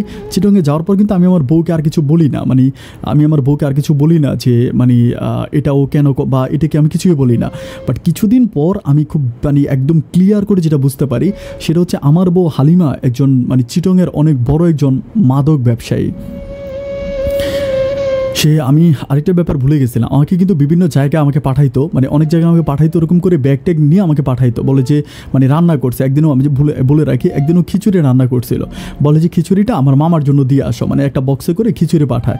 তো আমি ওনার মামার জন্য, মানে ওনার হচ্ছে মামা আর কি, আমার মামা শ্বশুরের কাছে আমি যখন ব্যাগটা নিয়ে যাই, পরে বলতেছে যে জামাই কী নিয়ে আসছো? আমি বললাম যে খিচুড়ি। পরে উনি হাইসা বলতেছে ও আচ্ছা খিচুড়ি।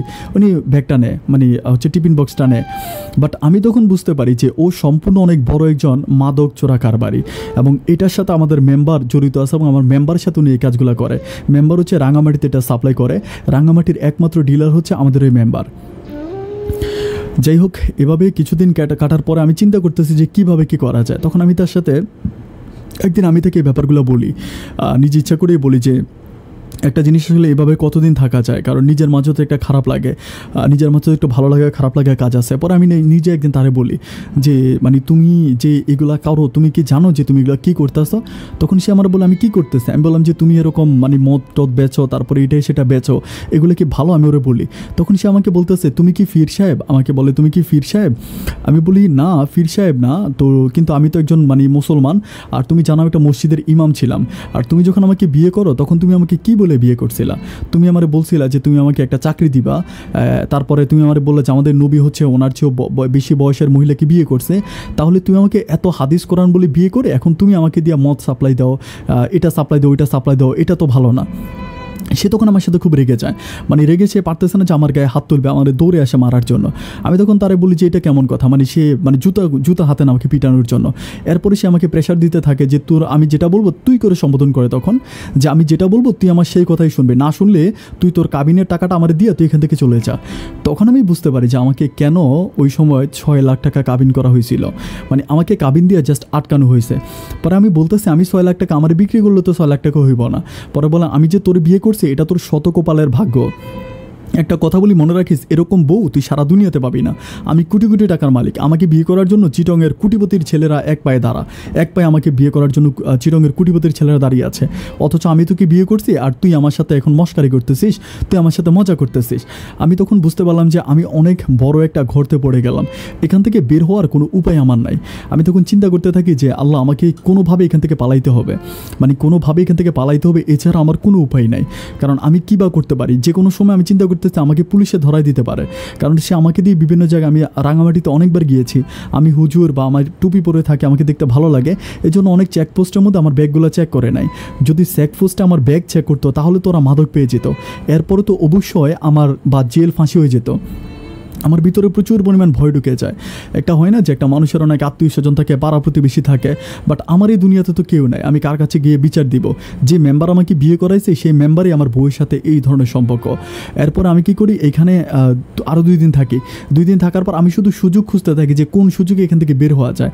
একদিন সে আমাকে বলে যে সে নাকি হচ্ছে মানে ইয়েতে চিটাং ক্লাবে যাবে। আমার বলতেছে চিটাং ক্লাবে যাবো, আমার একটা মিটিং আছে, ক্লাব থেকে আসবো, তুমি রান্নাবান্না করে রাখো। তখন কিন্তু আমি রান্নাবান্নার কাজটা সম্পূর্ণ করতাম, বাসায় কোনো কাজের মেয়ে ছিল না, রান্নাবান্না তারপর হচ্ছে কাপড় চোপড় ধোয় কাজগুলো আমি করতাম। একটা পর্যায়ে যখন সে বাসা থেকে বের হয় তখন আমি নিজে বাসা থেকে বেরিয়ে যাই। বের হয়ে আমি কি করি, ওইখানের পাশেই হচ্ছে একটা বস্তি আছে, মানে ওর বাসার মানে একটু দূরে আর কি, খুব বেশি না, মোটামুটি একটু দূরে একটা বস্তি আছে। আমি তখন ওই বস্তির মধ্যে চলে যাই। আমি রাঙামাটিতে যাই না, কারণ রাঙামাটিতে গেলে তো আমাকে ধরাই দিবে, আর আমার কোনো আত্মীয় স্বজন নাই যে আমি কারো বাসায় যাব। তখন আমি বস্তির মধ্যে যাই। বস্তির মধ্যে একটা মসজিদ থাকে, একটু লাইক হচ্ছে মোটামুটি ভালোই মসজিদটা, ওই বস্তিতে অনেক বড় মসজিদ। আমিও মসজিদের মধ্যে গিয়ে আশ্রয় নিই, মানে মসজিদ আমি রাতের বেলায় থাকার জন্য চেষ্টা করি। তখন ওখানে যিনি ইমাম সাহেবের সাথে আমি কথা বলি।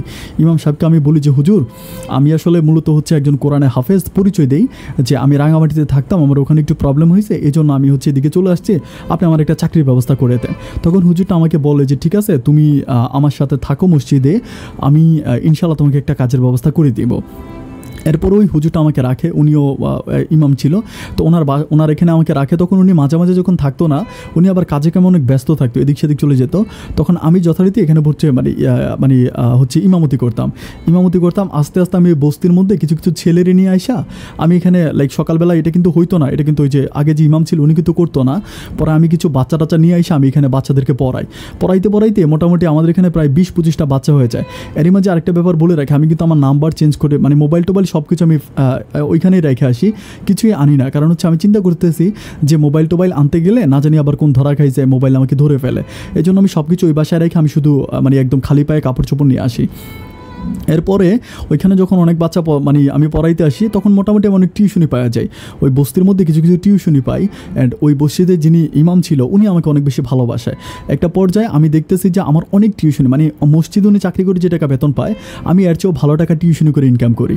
তো তখন আমি বললাম যে আলহামদুলিল্লাহ, আমার অনেক ভালো হয়েছে, আমার আর কোনো টেনশন নাই। তো এভাবে টিউশনি করতে করতে ওইখানে হচ্ছে আমি একদম সেটেল হয়ে যাই। আমার বউ বা মেম্বার কারোর সাথে আমার আর কোনো সম্পর্ক নেই। ওই বস্তির মধ্যে আমি কমপ্লিটলি সেটেল হই। এরপরে ওই বস্তির ভিতরে ওইখানে হচ্ছে একটা রিক্সার গ্যারেজ ছিল। রিক্সার গ্যারেজ বলতে অত বড় গ্যারেজ না, হয়তো 2-3টা রিক্সা ছিল। একজন লোক ছিল, উনি হচ্ছে রিক্সার মালিক। উনি একদিন আমাকে এসে বলতেছে যে সকালবেলা যে ওনার একটা মেয়ে আছে, আমাকে বলতেছে যে আমার মেয়েটা কোরআন শরীফ পড়তে পারে না, তার একটু কোরআন পড়াবা, এটা বলে আমাকে বলতেছে। তাই আমি বললাম যে আচ্ছা ঠিক আছে, কোনো সমস্যা নেই, আমি আপনার মেয়েরে কোরআন পড়াবো, এটা উনি আমার বলে। তাই আমি বললাম যে আচ্ছা ঠিক আছে। এরপরের দিন আমি কি করে ওনার মেয়েকে কোরআন পড়াইতে চাই। তো কোরআন পড়াইতে যাওয়ার পরে আমি একটা ব্যাপার বলে রাখি, মেয়েটা কিন্তু মাশাআল্লাহ অনেক সুন্দর ছিল, লম্বা ফর্সা, দেখতে অনেক ভালো ছিল এবং যথেষ্ট পর্দা করতো। আমি কখনো তার চোখের বাইরে দেখি নাই। সে খুব ওড়না দিয়ে সবসময় তার মুখ ঢেকে রাখতো এবং যথেষ্ট পর্দা পরশী একটা মেয়ে ছিল। আমি তোকে ওখানে ওকে পড়াইতাম। ও মেয়েটা অনেক ভালো ছিল, আমি যেটা বলতাম আমার সব কথাই শুনতো, আমাকে বুঝতো। এভাবে হচ্ছে আমি মেয়েটাকে পড়াইতেছি, অ্যান্ড পড়ানোর প্রায় আমি তার সাথে 2 মাস ধরে আমি তাকে পড়াই। আর 2 মাস পর একদিন মেয়েটা আমাকে বলতেছে যে হুজুর, আমি আপনাকে একটা কথা বলবো, আমার বলে। তাই আমি বললাম যে কী কথা বলবেন, বলেন। পরে ওই মেয়েটা বলতেছে যে হুজুর, আমি তো আসলে ও কিন্তু বড়, ছোট না, আপনারা তো অনেকে ছোট মনে করতেছেন, ওই কিন্তু কলেজে পড়ে, ওইখানে একটা কলেজে পড়ে, অনেক বড় মেয়ে। তা আমাকে বলতেছে হুজুর, হাদিস কোরআন অনুযায়ী আল্লাহর পথে আমি যদি শরীয়ত মোতাবেক আপনাকে বিয়ে করতে চাই, আপনি কি আমাকে বিয়ে করবেন? এই কথাটা মেয়েটা আমাকে বলে। বলার পরে আমি মানে একটু অবাক হয়ে যাই, মানে অবাক হয়ে যাই বলতে এটা ভেবে অবাক হয়ে যায় যে আমি আসলে কখনো এটা স্বপ্নেও চিন্তা করি নাই, আমি কখনো স্বপ্নেও চিন্তা করি নাই যে উনি আমাকে এভাবে হচ্ছে সরাসরি বিয়ের প্রস্তাব করবে। তো আমি বলি যে আপনার আব্বা কি এই ব্যাপারটা জানে? তো উনি আমাকে বলতেছে যে না, আমার আব্বা জানে না, আমি আপনার কাছ থেকে অনুমতি নিতে পারলে আমি আমার আব্বাকে জানাবো। তাই আমি বললাম যে আপনি তো আগে আপনার বাবাকে বলা দরকার ছিল, তারপর আমাকে বলা দরকার ছিল। পরে মেয়েটা আমাকে বলতেছে যে আমি আপনাকে বলবো, আগে আমার বাবার কাছ থেকে তো আমি মূল্যে পারমিশনটা, মানে আপনার কাছ থেকে পারমিশনটা নিয়ে তারপর আমি আমার বাবাকে বলবো। আচ্ছা, ওনার নামটা আমি বলে রাখি, ওনার নাম ছিল স্বপ্না, স্বপ্না ছিল ওনার নাম। পরে বলতেছিলাম যে স্বপ্না আক্তার ছিল মানে পুরো নাম। তো আমাকে বলতেছেন যে আমি বললাম যে আপনি আপনার বাবার সাথে কথা বলেন, আর মানে আমি আসলে এই মুহূর্তে বিয়ে করার জন্য খুব বেশি প্রিপারেড না, কিন্তু আপনার আব্বা যদি রাজি হয় তাহলে আলহামদুলিল্লাহ আমার কোনো আপত্তি নাই। আমি এই কথাটা কেন বলে রাখি আমি আপনাদেরকে বলি, সেটা হচ্ছে আমার কোনো আশ্রয় নাই, আমার একটা আশ্রয় দরকার ছিল, মানে একটা আশ্রয় দরকার যে ওনার এখানে একটা আশ্রয় নিব, ওই আশ্রয়ে আমি আমার জীবনটা কাটাবো। কারণ আমার তো একটা ভবিষ্যৎ আছে, আমাকেও বিয়ে করতে হবে, কিন্তু আমি তো কোথায় গিয়ে বিয়ে করবো, বা আমার লাইফে একটা কলঙ্ক আছে, আমি চাইলেও আমার গ্রামের বাড়ি রাঙামাটিতে যেতে পারবো না, আর আমি আমার ওই বউয়ের কাছেও ফিরতে পারবো না। সুতরাং আমার কাছে দ্রুত কোনো অপশান নাই, আমি শুধু এখন এখানেই থেকে আমাকে কিছু একটা করতে হবে। একটা পর্যায়ে আমি মেয়েটা মনে হয় স্বপ্ন মনে হয় তার বাবাকে বলে, তার বাবাকে বলার পর 2-3 দিন পরে তার বাবা একদিন মসজিদে ফজরের নামাজের পরে আমার ডাইকা পাঠাইছে। তখন কিন্তু ইমামতে আমাদের মসজিদে যে ইমাম আছে, ইমাম সাহেব হচ্ছে মানে মসজিদে বাচ্চাদেরকে পড়ায়, আর আমি যথারীতি ইমাম সাহেব ইমামতি করে, আর আমি যথারীতি হচ্ছে বাচ্চা পড়াই আর কি, মানে বাচ্চাদেরকে পড়াই। ইমাম তখন উনি আমাকে ওই মানে স্বপ্নার বাবা আমারে বলতেছে যে আমাকে নাম ধরেই বললো, খুব সুন্দর করে ডাইকা বলতেছে যে খোকন আমি তোমার সাথে একটু কথা বলবো। তাই আমি বললাম যে হ্যাঁ বলেন। তো বলতেছে যে আমার মেয়ে কি তোমার কিছু বলছিল? আমি বললাম আপনার মেয়ে আমাকে যেটা বলছে এটা তো আপনি বলা দরকার ছিল, আপনার মেয়ে আমাকে কীভাবে বললো? পরে বলে বাবারে আমি বলতে আসলে ভয় পাইতেছিলাম যে তুমি আবার কি মনে করো। আমি বললাম আপনি বলতে ভয় পান, আপনার মেয়ে তো আমার ঠিকই বলে দিল। তখন আমি বুঝতে পারলাম যে ওই মেয়ে তার বাবার সাথে আলোচনা করে আমাকে কথাটা জানাইছে। একটা পর্যায়ে আমি বলতেছি যে এখন যদি আপনারা যদি রাজি থাকেন তাহলে আলহামদুলিল্লাহ আমার কোনো সমস্যা নাই, আমি আপনারা যদি নিজেরা রাজি থাকেন তাহলে আমার তো আসলে এই দুনিয়াতে কেউ নাই। তখন উনি আমাকে জিজ্ঞেস করে যে আমার কে কে আছে, আব্বা আম্মা বা বাড়িঘর কোথায়।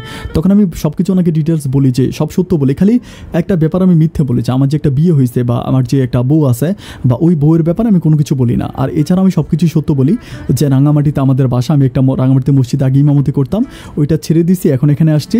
আর বিশেষ করে আমার বাবা মা দুজনে হচ্ছে মারা গেছে, আর আমার হচ্ছে দাদি আছে, দাদিও মারা গেল। তো আমি সব কিছু সত্য বলে যে কোরআনে হাফেজ আমি, উনি তো আলহামদুলিল্লাহ উনি খুব খুশি হয়। এলাকাতে উনি অনেক বড় করে ধুমধাম করে আমার বিয়েটা, মানে উনি আমার কাছে হচ্ছে স্বপ্নাকে আমার কাছে বিয়ে দিতে চায়। তখন আমি ওনার কাছে রিকোয়েস্ট করলাম যে আপনি মানে অনেক বড় অনুষ্ঠান করেন না, এটা আমি নিজ থেকেই বলি, আমি কারণ আমার ভিতরে ভয় কাজ করে যে অনুষ্ঠান করতে গেলে না জানি মানুষ জানাজানি হলো, ওই এখান থেকে কিন্তু বস্তি থেকে ওর বাসা কিন্তু খুব বেশি দূরে না, লাইক হচ্ছে মানে 2-3টা মহল্লা পার হলেই কিন্তু আমার ওয়াইফের বিল্ডিংটা আর কি ওই দিকে। সুতরাং আমি ভয় পাইতেছি আবার আমার ওয়াইফ ব্যাপারগুলো জেনে যায় কিনা। আর আমি একটা চিন্তা ভাবনা হচ্ছে আমি বিয়ের সাথে কমপ্লিট করলাম, একটা লোকের সাথে কথা বলছিলাম ঢাকাতে, উনি একটা ঢাকাতে মসজিদের আমাকে একটা চাকরি দিবে বলছিল আর কি, একটা ওই মানে আমি যে মসজিদে থাকি ওই মসজিদের ইমামে আমাকে একটা চাকরি ঠিক করে দিছে ঢাকাতে। তো আমি বললাম যে বিয়ের সাথে কমপ্লিট হলে আমি আমার বউকে নিয়ে ঢাকাতে ওইখানে সেট হয়ে যাব। তো যথারীতি আমি কথাবার্তা সব কিছু ওনার সাথে হওয়ার পরে ছোট করে মানে একদম ছোট করে 2-4 জন রেখে মানে একদম হাদিস কোরআন অনুযায়ী আমার বিয়েতে কোনো খাবার দাবার হয়নি, মানে বিস্কিট আর লাল চার দিয়ে আমার বিয়ের কাজটা সম্পূর্ণ হয়। সম্পূর্ণ হওয়ার পরে আমি আমার ওয়াইফের সাথে থাকতেছি 15 দিনের মতো, আমি আমার ওয়াইফের সাথে থাকি। 15 দিন থাকার পরে আমি যে একটা চাকরির কথা বলছিলাম ঢাকাতে আমার একটা চাকরি হয়। চাকরি হয় বলতে একটা মসজিদে চাকরি হয়, এটা আমি এখন স্টিল যে মসজিদে বাচ্চা পড়ায় ওই মসজিদের ইমামে আমাকে চাকরিটা ঠিক করে দেয়। তো আমি আমার বাবাকে বলি, শ্বশুর আব্বুকে বলি যে বাবা এই ঘটনা, একটা চাকরি পাইছিলাম, ওইখানে আমি চলে যাব, ওইখানে পরে আমি আপনার মেয়েকে নিয়ে যাব। তো উনি আমাকে যথারীতি বিশ্বাস করে এবং ভালোবাসে।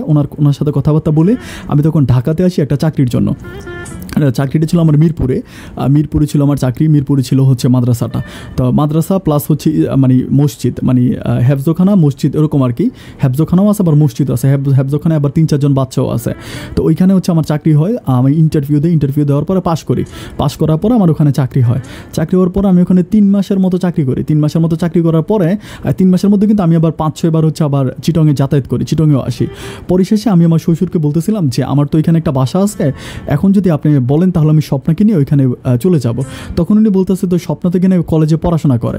আমি বললাম এখানে কলেজে পড়াশোনা করে ওইখানে গেলে আমি একটা মাদ্রাসায় ভর্তি করাই দিব। ওইখানে মাদ্রাসাও আছে, মহিলা মাদ্রাসা আছে, আর ওই মহিলা মাদ্রাসায় ভর্তি করাই দিব। পরে উনি বলতেন যে আচ্ছা ঠিক আছে। পরে ওনার সাথে কথাবার্তা শেষ করে আমি স্বপ্নাকে নিয়ে হচ্ছে ঢাকাতে চলে আসি। ঢাকাতে আসার পরে ওইখানে একটা মহিলা মাদ্রাসায় আমি স্বপ্নাকে ভর্তি করানোর জন্য চেষ্টা করি, কিন্তু স্বপ্নার ঢাকা মহিলা মাদ্রাসায় ভর্তি হবে না।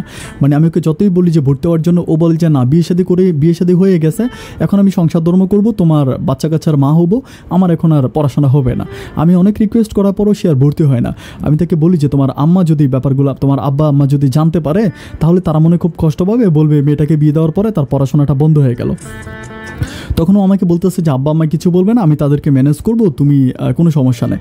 যাক, আলহামদুলিল্লাহ আমার জীবনে সুখ চলে আসে, আমি আলহামদুলিল্লাহ অনেক সুখে থাকি। আমি আমার বউকে নিয়ে যথেষ্ট ভালো থাকি। আমি ইমামতি করি, ভালো টাকা বেতন পাই, যে টাকা বেতন পাই সে টাকা দিয়ে আমি আমার বউকে নিয়ে অনেক ভালোই চলতেছে। এভাবে যেতে যেতে আলহামদুলিল্লাহ প্রায় 9 মাসের মতো আমাদের সংসারটা হয়। অ্যান্ড 9 মাস পরে একটা সময় আমার বউ হচ্ছে বাচ্চা কনসেপ্ট করে। বাচ্চা কনসেপ্ট করার পরে আমি তখন অনেক খুশি। আমার শ্বশুরও, তখন আমার শ্বশুর শাশুড়ি ঢাকাতে আসে। আমার মসজিদের পাশে একটা বাসা ছিল, যেটা হচ্ছে মসজিদের যিনি মালিক, মানে যে মসজিদটা দিয়েছে উনি একটা বাসা আমাকে দিয়েছে। ওই বাসায় আমি আমার বউকে নিয়ে থাকতেছি। তো আমার শাশুড়ি এসে আমার বউয়ের সাথে থাকে। আমার শ্বশুর চিটাগংয়ে চলেছে, আমার শাশুড়ি তখন কন্টিনিউ আমার বউয়ের সাথে থাকতেছে। অ্যান্ড আলহামদুলিল্লাহ একটা সময় আমার একটা ছেলে সন্তান দুনিয়াতে আসে। আমার ছেলে সন্তানটা দুনিয়াতে আসে। তখন আমার শাশুড়ি অনেক খুশি। আমার ছেলেটা একদম দেখতে আমার মতো হয়েছে, যথেষ্ট সুন্দর, অনেক সুন্দর ছেলে। মানে এত সুন্দর ছেলে আমার মনে হয় না যে আমার জীবন আমি কখনো দেখছি। মানে মুখটা একদম লম্বা করে, ফর্সা, অনেক সুন্দর। তো ছেলেটা হওয়ার পরে আমার শাশুড়ি অনেক খুশি হয়, আলহামদুলিল্লাহ সবই ঠিক আছে। তো বাচ্চাটা যখন প্রসব হয়, বাচ্চাটা হওয়ার পরে একটা জিনিস হচ্ছে আমরা ফিল করতে থাকি। মানে আমার শাশুড়ি ব্যাপারটা প্রথমত দেখতে পায় যে আমার বাচ্চা যখন হচ্ছে মানে জন্ম যেদিন হয়েছিল তার মানে 3-4 ঘন্টা পরে আমার বাবু কিন্তু বাসায় হয়েছিল, মানে দূরে না, মানে এখানে হচ্ছে বাসার মধ্যে হয়েছিল। আমরা একটা আয়া নিয়ে এসেছি, আয়ার মাধ্যমে বাবুটা হওয়ার পরে 2-3 ঘন্টা পরে আমি যে নিউজটা পাই সেটা হচ্ছে আমার বাবুর বাথরুম করার জন্য যে বাথরুমের রাস্তা, পায়খানার যে রাস্তা, ওই পায়খানার রাস্তাটা বন্ধ, মানে পায়খানার রাস্তা নেই। তো পরে এই জিনিসটা যখন আমার শাশুড়ি ধরতে পারে, আমার শাশুড়ি বুঝতে পারার পরে শাশুড়ি আমাকে ব্যাপারটা বলেছে, এই ঘটনা, এখন কি করা যায়। তখন আমি খুব টেনশনে পড়ে যাই যে এখন আমি কী করবো। আমার তো আসলে ওইরকমভাবে কোনো রকম মানুষের সাথে পরিচয় নাই, কিছু নেই। তো মসজিদটা মসজিদের যিনি দিয়েছে ওনার নাম হচ্ছে হক সাহেব। আমি হক সাহেবকে ব্যাপারগুলো খুলে বলেছি, হক সাহেব আমার একটা ছেলে বাবু হয়েছে, এখন এই ঘটনা, এখন আমি কি করবো, আমার একটু বলেন। তখন উনি বলে যে তাহলে তো ডাক্তারের কাছে নিতে হবে, বাচ্চা তো মারা যাবে, তাহলে তো মারা যাবে, যে কোনো সময় মারা যাবে। পরে উনি কী করে, আমার বাচ্চাটাকে নিয়ে ডাক্তারের কাছে নিয়ে যায়। আর ডাক্তারের কাছে নিয়ে যাওয়ার পরে মোটামুটি আমার ডাক্তার তখন কী করে, আপাতত একটা অপারেশন করায়। বাট আমি ওনার কাছ থেকে অনেক টাকা নেই, ওই এলাকার মানুষের কাছ থেকে কিছু টাকা নেই, উনিও আমাকে কিছু টাকা দেওয়ার পরে আমার বাচ্চাটা ওইখানে অপারেশন হওয়ার পরে পেট দিয়ে ছিদ্র করে তার পায়খানার রাস্তা করা হয়, পায়খানার রাস্তা করা হয়। এরকম করে প্রায় আলহামদুলিল্লাহ চলতেছিল প্রায় 1.5 বছরের মতো। আমি কিন্তু আর বাচ্চা নেই নাই, কারণ আমার একটা সন্তানেরই এমন অবস্থা, এটাকেই দেখাশোনা করার মতো আমার বউ একা পারতেছে না, তারপর আবার বাচ্চা নাও, এই জন্য আমি আর বাচ্চা নেই না। আমার বউকে বলি যে বাচ্চাটাকেই তুমি দেখাশোনা করো।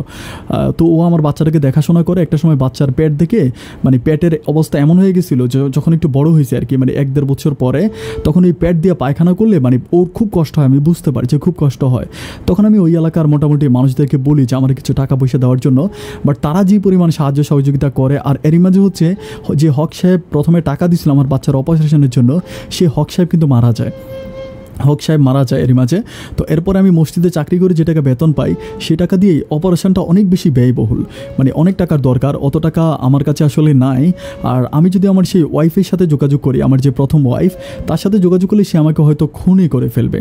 যদি আমি একবার চিন্তা ভাবনা করতেছিলাম যে আমার ওয়াইফের সাথে যোগাযোগ করব, আবার চিন্তা করতেছি ওয়াইফের সাথে যোগাযোগ করলে উনি আমাকে মামলা টামলা দিয়ে দেবে, কারণ তার কাবিনের টাকা সে আমার কাছে এখনও পায়। আমি হাদিস মোতাবেক তাকে ডিভোর্স করেছি, কিন্তু তার কাছে আমার ডিভোর্স পেপার যায় নাই। আমি আমার আল্লাহর দৃষ্টিকোণ থেকে, কোরআনের পথে যেটুকু হয় আর কি, হাদিস থেকে আমি তাকে যতটুকু আমি নিজে বাইচা বিপদ মুক্ত আমি হয়েছি। এরপরে আমি চিন্তা করতেছিলাম যে এখন আমি কি করব। তো আপন ভাই, আমি আপনার অনেকগুলো জীবনের গল্প শুনি, আমার কাছে মোবাইল আছে। আমি সবসময় একদম প্রতিদিন আমি কি করি, ফজরের নামাজ আপনার হচ্ছে এশার নামাজ পড়ে আমি আমি আল্লাহ বিল্লাহ করি, তারপর আপনার একটা জীবনের গল্প স্টার্ট করি। ওই গল্পটা আমি ধরেন 12টা-1টা পর্যন্ত আপনার ওই জীবনের গল্পটা শুনি।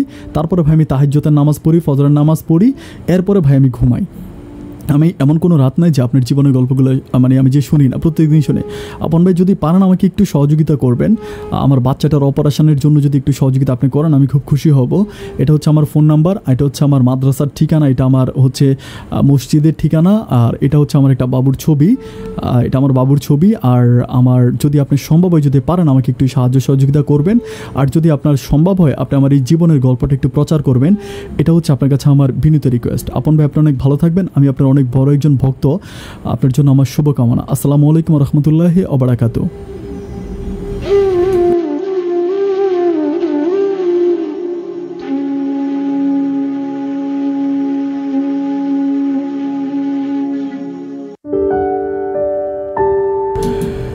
সম্মানিত দর্শক বন্ধুরা, শুরুতেই সবাইকে অনেক বেশি ধন্যবাদ। এতক্ষণ পর্যন্ত এত লম্বা একটা স্টোরি আমার সাথে আপনারা খুব মনোযোগ দিয়ে শুনেছেন, এটার জন্য ব্যক্তিগতভাবে অনেক বেশি ধন্যবাদ। দুটো কথা একদম ইম্পর্ট্যান্ট। প্রথম কথা হচ্ছে এই গল্পের মাঝে যদি আপনি কিছু না বুঝে থাকেন তাহলে আপনি অবশ্যই আমাকে কমেন্টস করে মানে আপনি বলবেন যে ভাই আমি এই লাইনটা বুঝি না, আমাকে এই লাইনটা একটু বুঝিয়ে বলেন। আমি আপনাকে একবার নয় 10 বার বুঝিয়ে বলবো। এটা হচ্ছে প্রথম কথা। আর সেকেন্ড কথা হচ্ছে, ডিয়ার ভিউয়ার্স, আমি আমার এই জীবনের গল্প অনুষ্ঠানে আমি কখনোই হচ্ছে মানে সাহায্যের জন্য যারা আবেদন করে মানে সাহায্য চায়, আমি এদের গল্পগুলো নেই না। কারণটা আপনাকে বলি, কারণ হচ্ছে আমি বাংলাদেশে থাকি না, আমি বাংলাদেশের বাইরে থাকি। এখন উনি যদি এমনও হতে পারে যে এরকম অনেকে হয় যারা ফল্ট করে, তারা একটা বানিয়ে গল্প বলে একটু সহযোগিতা আমার কাছে চাইতে পারে, এটা আমি নিজেও বুঝি। যার জন্য আমি যারা জীবনের গল্প বলে, অনেক গল্প আছে ডিয়ার ভিউয়ার্স, প্রতিদিন ম্যাক্সিমাম গল্পের মধ্যে থাকে যে মানে মারা গেছে বা অপারেশন করতে হবে, অসুস্থ আছে, মানে খুব খারাপ অবস্থা, সাহায্য লাগবে, সহযোগিতা লাগবে। কিন্তু আমি যেহেতু বাংলাদেশে থাকি না, এটা কিন্তু আমি আমার চোখ দিয়ে দেখি না, আমি জাস্টিফাই করতে পারি না। সো আমি যেটা জাস্টিফাই করতে পারি না সেটা আপনাদের কাছ থেকে মানে বলবো বা আমার নিজের টাকা দিব, এটা আমার কাছে ব্যাপারটা ভালো লাগে না। আমি এই ধরনের গল্প আমি নেই না, ডাইরেক্ট হচ্ছে আমি এটা গল্প বাদ দিই। কিন্তু তারপরেও আমি খোকন ভাইয়ের জীবনের গল্পটা একটা মাত্র কারণে নিলাম যে গল্পটা আমার হৃদয় স্পর্শ করেছে। আমি গল্প বলার মধ্যখানে অলরেডি একবার কান্না করে দিয়েছিলাম, আমি ভাবতেছিলাম যে গল্প হয়তো আমি কন্টিনিউ করতে পারবো না, শুক্র আলহামদুলিল্লাহ শেষ করলাম। আর গল্পটা যখন আমি প্রথমে পড়েছিলাম তখন আমি কান্না করেছি। তো খুবই হৃদয় বিচলিত গল্প, এই জন্য আমি গল্পটা নিয়েছিলাম এটাই। বাট আমি আমার একটা বন্ধু আছে ঢাকাতেই, উনি মিরপুরেই থাকে, ওকে দিয়ে হচ্ছে আমি কিছু টাকা মানে আমার সাধ্যমতো আর কি, সাধ্যমতো কিছু টাকা দিয়েছি, এবং ওনার কাছে যে টাকা আছে খোকন ভাইয়ের কাছে ওই টাকা এবং আমার টাকা মিলিয়ে ওনার বাচ্চার অপারেশন হয়ে যাবে, আশা করি হয়ে যাবে। এটা হচ্ছে আপনাদের সবাইকে বলে রাখি যে এই টাকা মানে ডাক্তারের সাথে উনি কথা বলে যে টাকা অ্যামাউন্ট আমাকে বলছিল, এই অ্যামাউন্ট হলে বাচ্চার অপারেশন করা যাবে। তো ওনার কাছে যেটা আছে আর বাকিটা আমি আমার বন্ধু সহ মিলে মানে আমার পরিচিত যারা আর কি তাদের কাছ থেকে মিলিয়ে মোটামুটি টাকাটা দেওয়া হয়েছে, বাচ্চার অপারেশন হবে, আশা করি বাচ্চার অপারেশন হবে, এটা নিয়ে টেনশন করে কিছু নেই। ওনার সাথে আমার কথা হয়েছে এবং আমি আমার বন্ধুকে অবশ্যই বলেছি যে টাকাটা নিয়ে মানে প্রথমত জাস্টিফাই করবা যে বাবুটাকে দেখবা উনি ওই মসজিদে চাকরি করে কিনা, ওই এলাকার লোকজনকে জিজ্ঞেস করবা যে আসলে উনি এই মসজিদের ইমাম কিনা, সব কিছু খোঁজ খবর নিয়ে যদি তোমার কাছে মনে হয় যে এটা একটা ট্রু তাহলে তুমি টাকাটা দিও, এটা আমি তাকে বলে দিয়েছি। তো যাই হোক বন্ধুরা, আমি একটা কথাই বারবার বলি যে আমাদের এই জীবনটা নাটকের চেয়ে অনেক বেশি নাটকীয়। আমাদের জীবন, আমি গল্পের শুরুতেই বলেছিলাম যে জীবনটা কারো কাছে বেঁচে থাকা মানে কারো কাছে বিলাসিতা আর কারো কাছে শুধুই বেঁচে থাকা। শুধু একটা রিকোয়েস্ট করবো ডিয়ার ভিউয়ার, শেষ পর্যন্ত আমি জানি না যে এই ধরনের কাহিনীগুলো কেন হয়, আল্লাহ কিছু মানুষ, আপনি একটা ব্যাপার চিন্তা করেন, এই মানুষটা কিন্তু খোকন ভাই কিন্তু জন্ম থেকে এতিম, একরকম জন্ম থেকে এতিম, এরপরে সে ধাপে ধাপে একটা জায়গায় আসছে। বাট আল্লাহর কাছে অশেষ মেহরবানি, সে খোকন ভাই বুদ্ধি খাটিয়ে তার প্রথম বউয়ের কাছ থেকে চলে আসছে। যদি না আসতো তাহলে তার লাইফে কিন্তু কখনো স্বপ্ন আসতো না, তার এত সুন্দর একটা জীবন তার হতো না, সে হয়তো জেলেই তার বাকি জীবনটা কেটে যেত। আমি দোয়া করি আল্লাহ যেন তাকে অনেক বেশি ভালো রাখে, তার সন্তানের জন্য দোয়া করি, আব্দুল হালিম, ওর সন্তানের নাম রেখেছিল আব্দুল হালিম, ওনার নাম হচ্ছে মোহাম্মদ খোকন, সন্তানের নাম আব্দুল হালিম রেখেছে। তো হালিমের জন্য দোয়া করে আল্লাহ হালিমকে দীর্ঘায়িত করুক এবং হালিমের অপারেশন সাকসেস হোক। অপারেশনের ব্যাপারে আমি আপনাদেরকে জানাবো সাকসেস হয়েছে কিনা বা অপারেশনের কতদূর কী হয়েছে, যদি নেক্সট কোনো ভিডিওতে সুযোগ পাই তাহলে জানাবো। সম্মানিত দর্শক শ্রোতা, জীবনের গল্প এই অনুষ্ঠানে আমি আজকের মধ্যে এখানেই বিদায় নিচ্ছি। অন্য কোনো দিন অন্য কারো জীবনের গল্প নিয়ে জীবনের গল্প অনুষ্ঠানের আমি আবারও হাজির হয়ে যাব। সেই পর্যন্ত সবাই অনেক ভালো থাকবেন, সুস্থ থাকবেন, এই শুভকামনায় আজকের মধ্যে এখানেই বিদায়। আসসালামু আলাইকুম।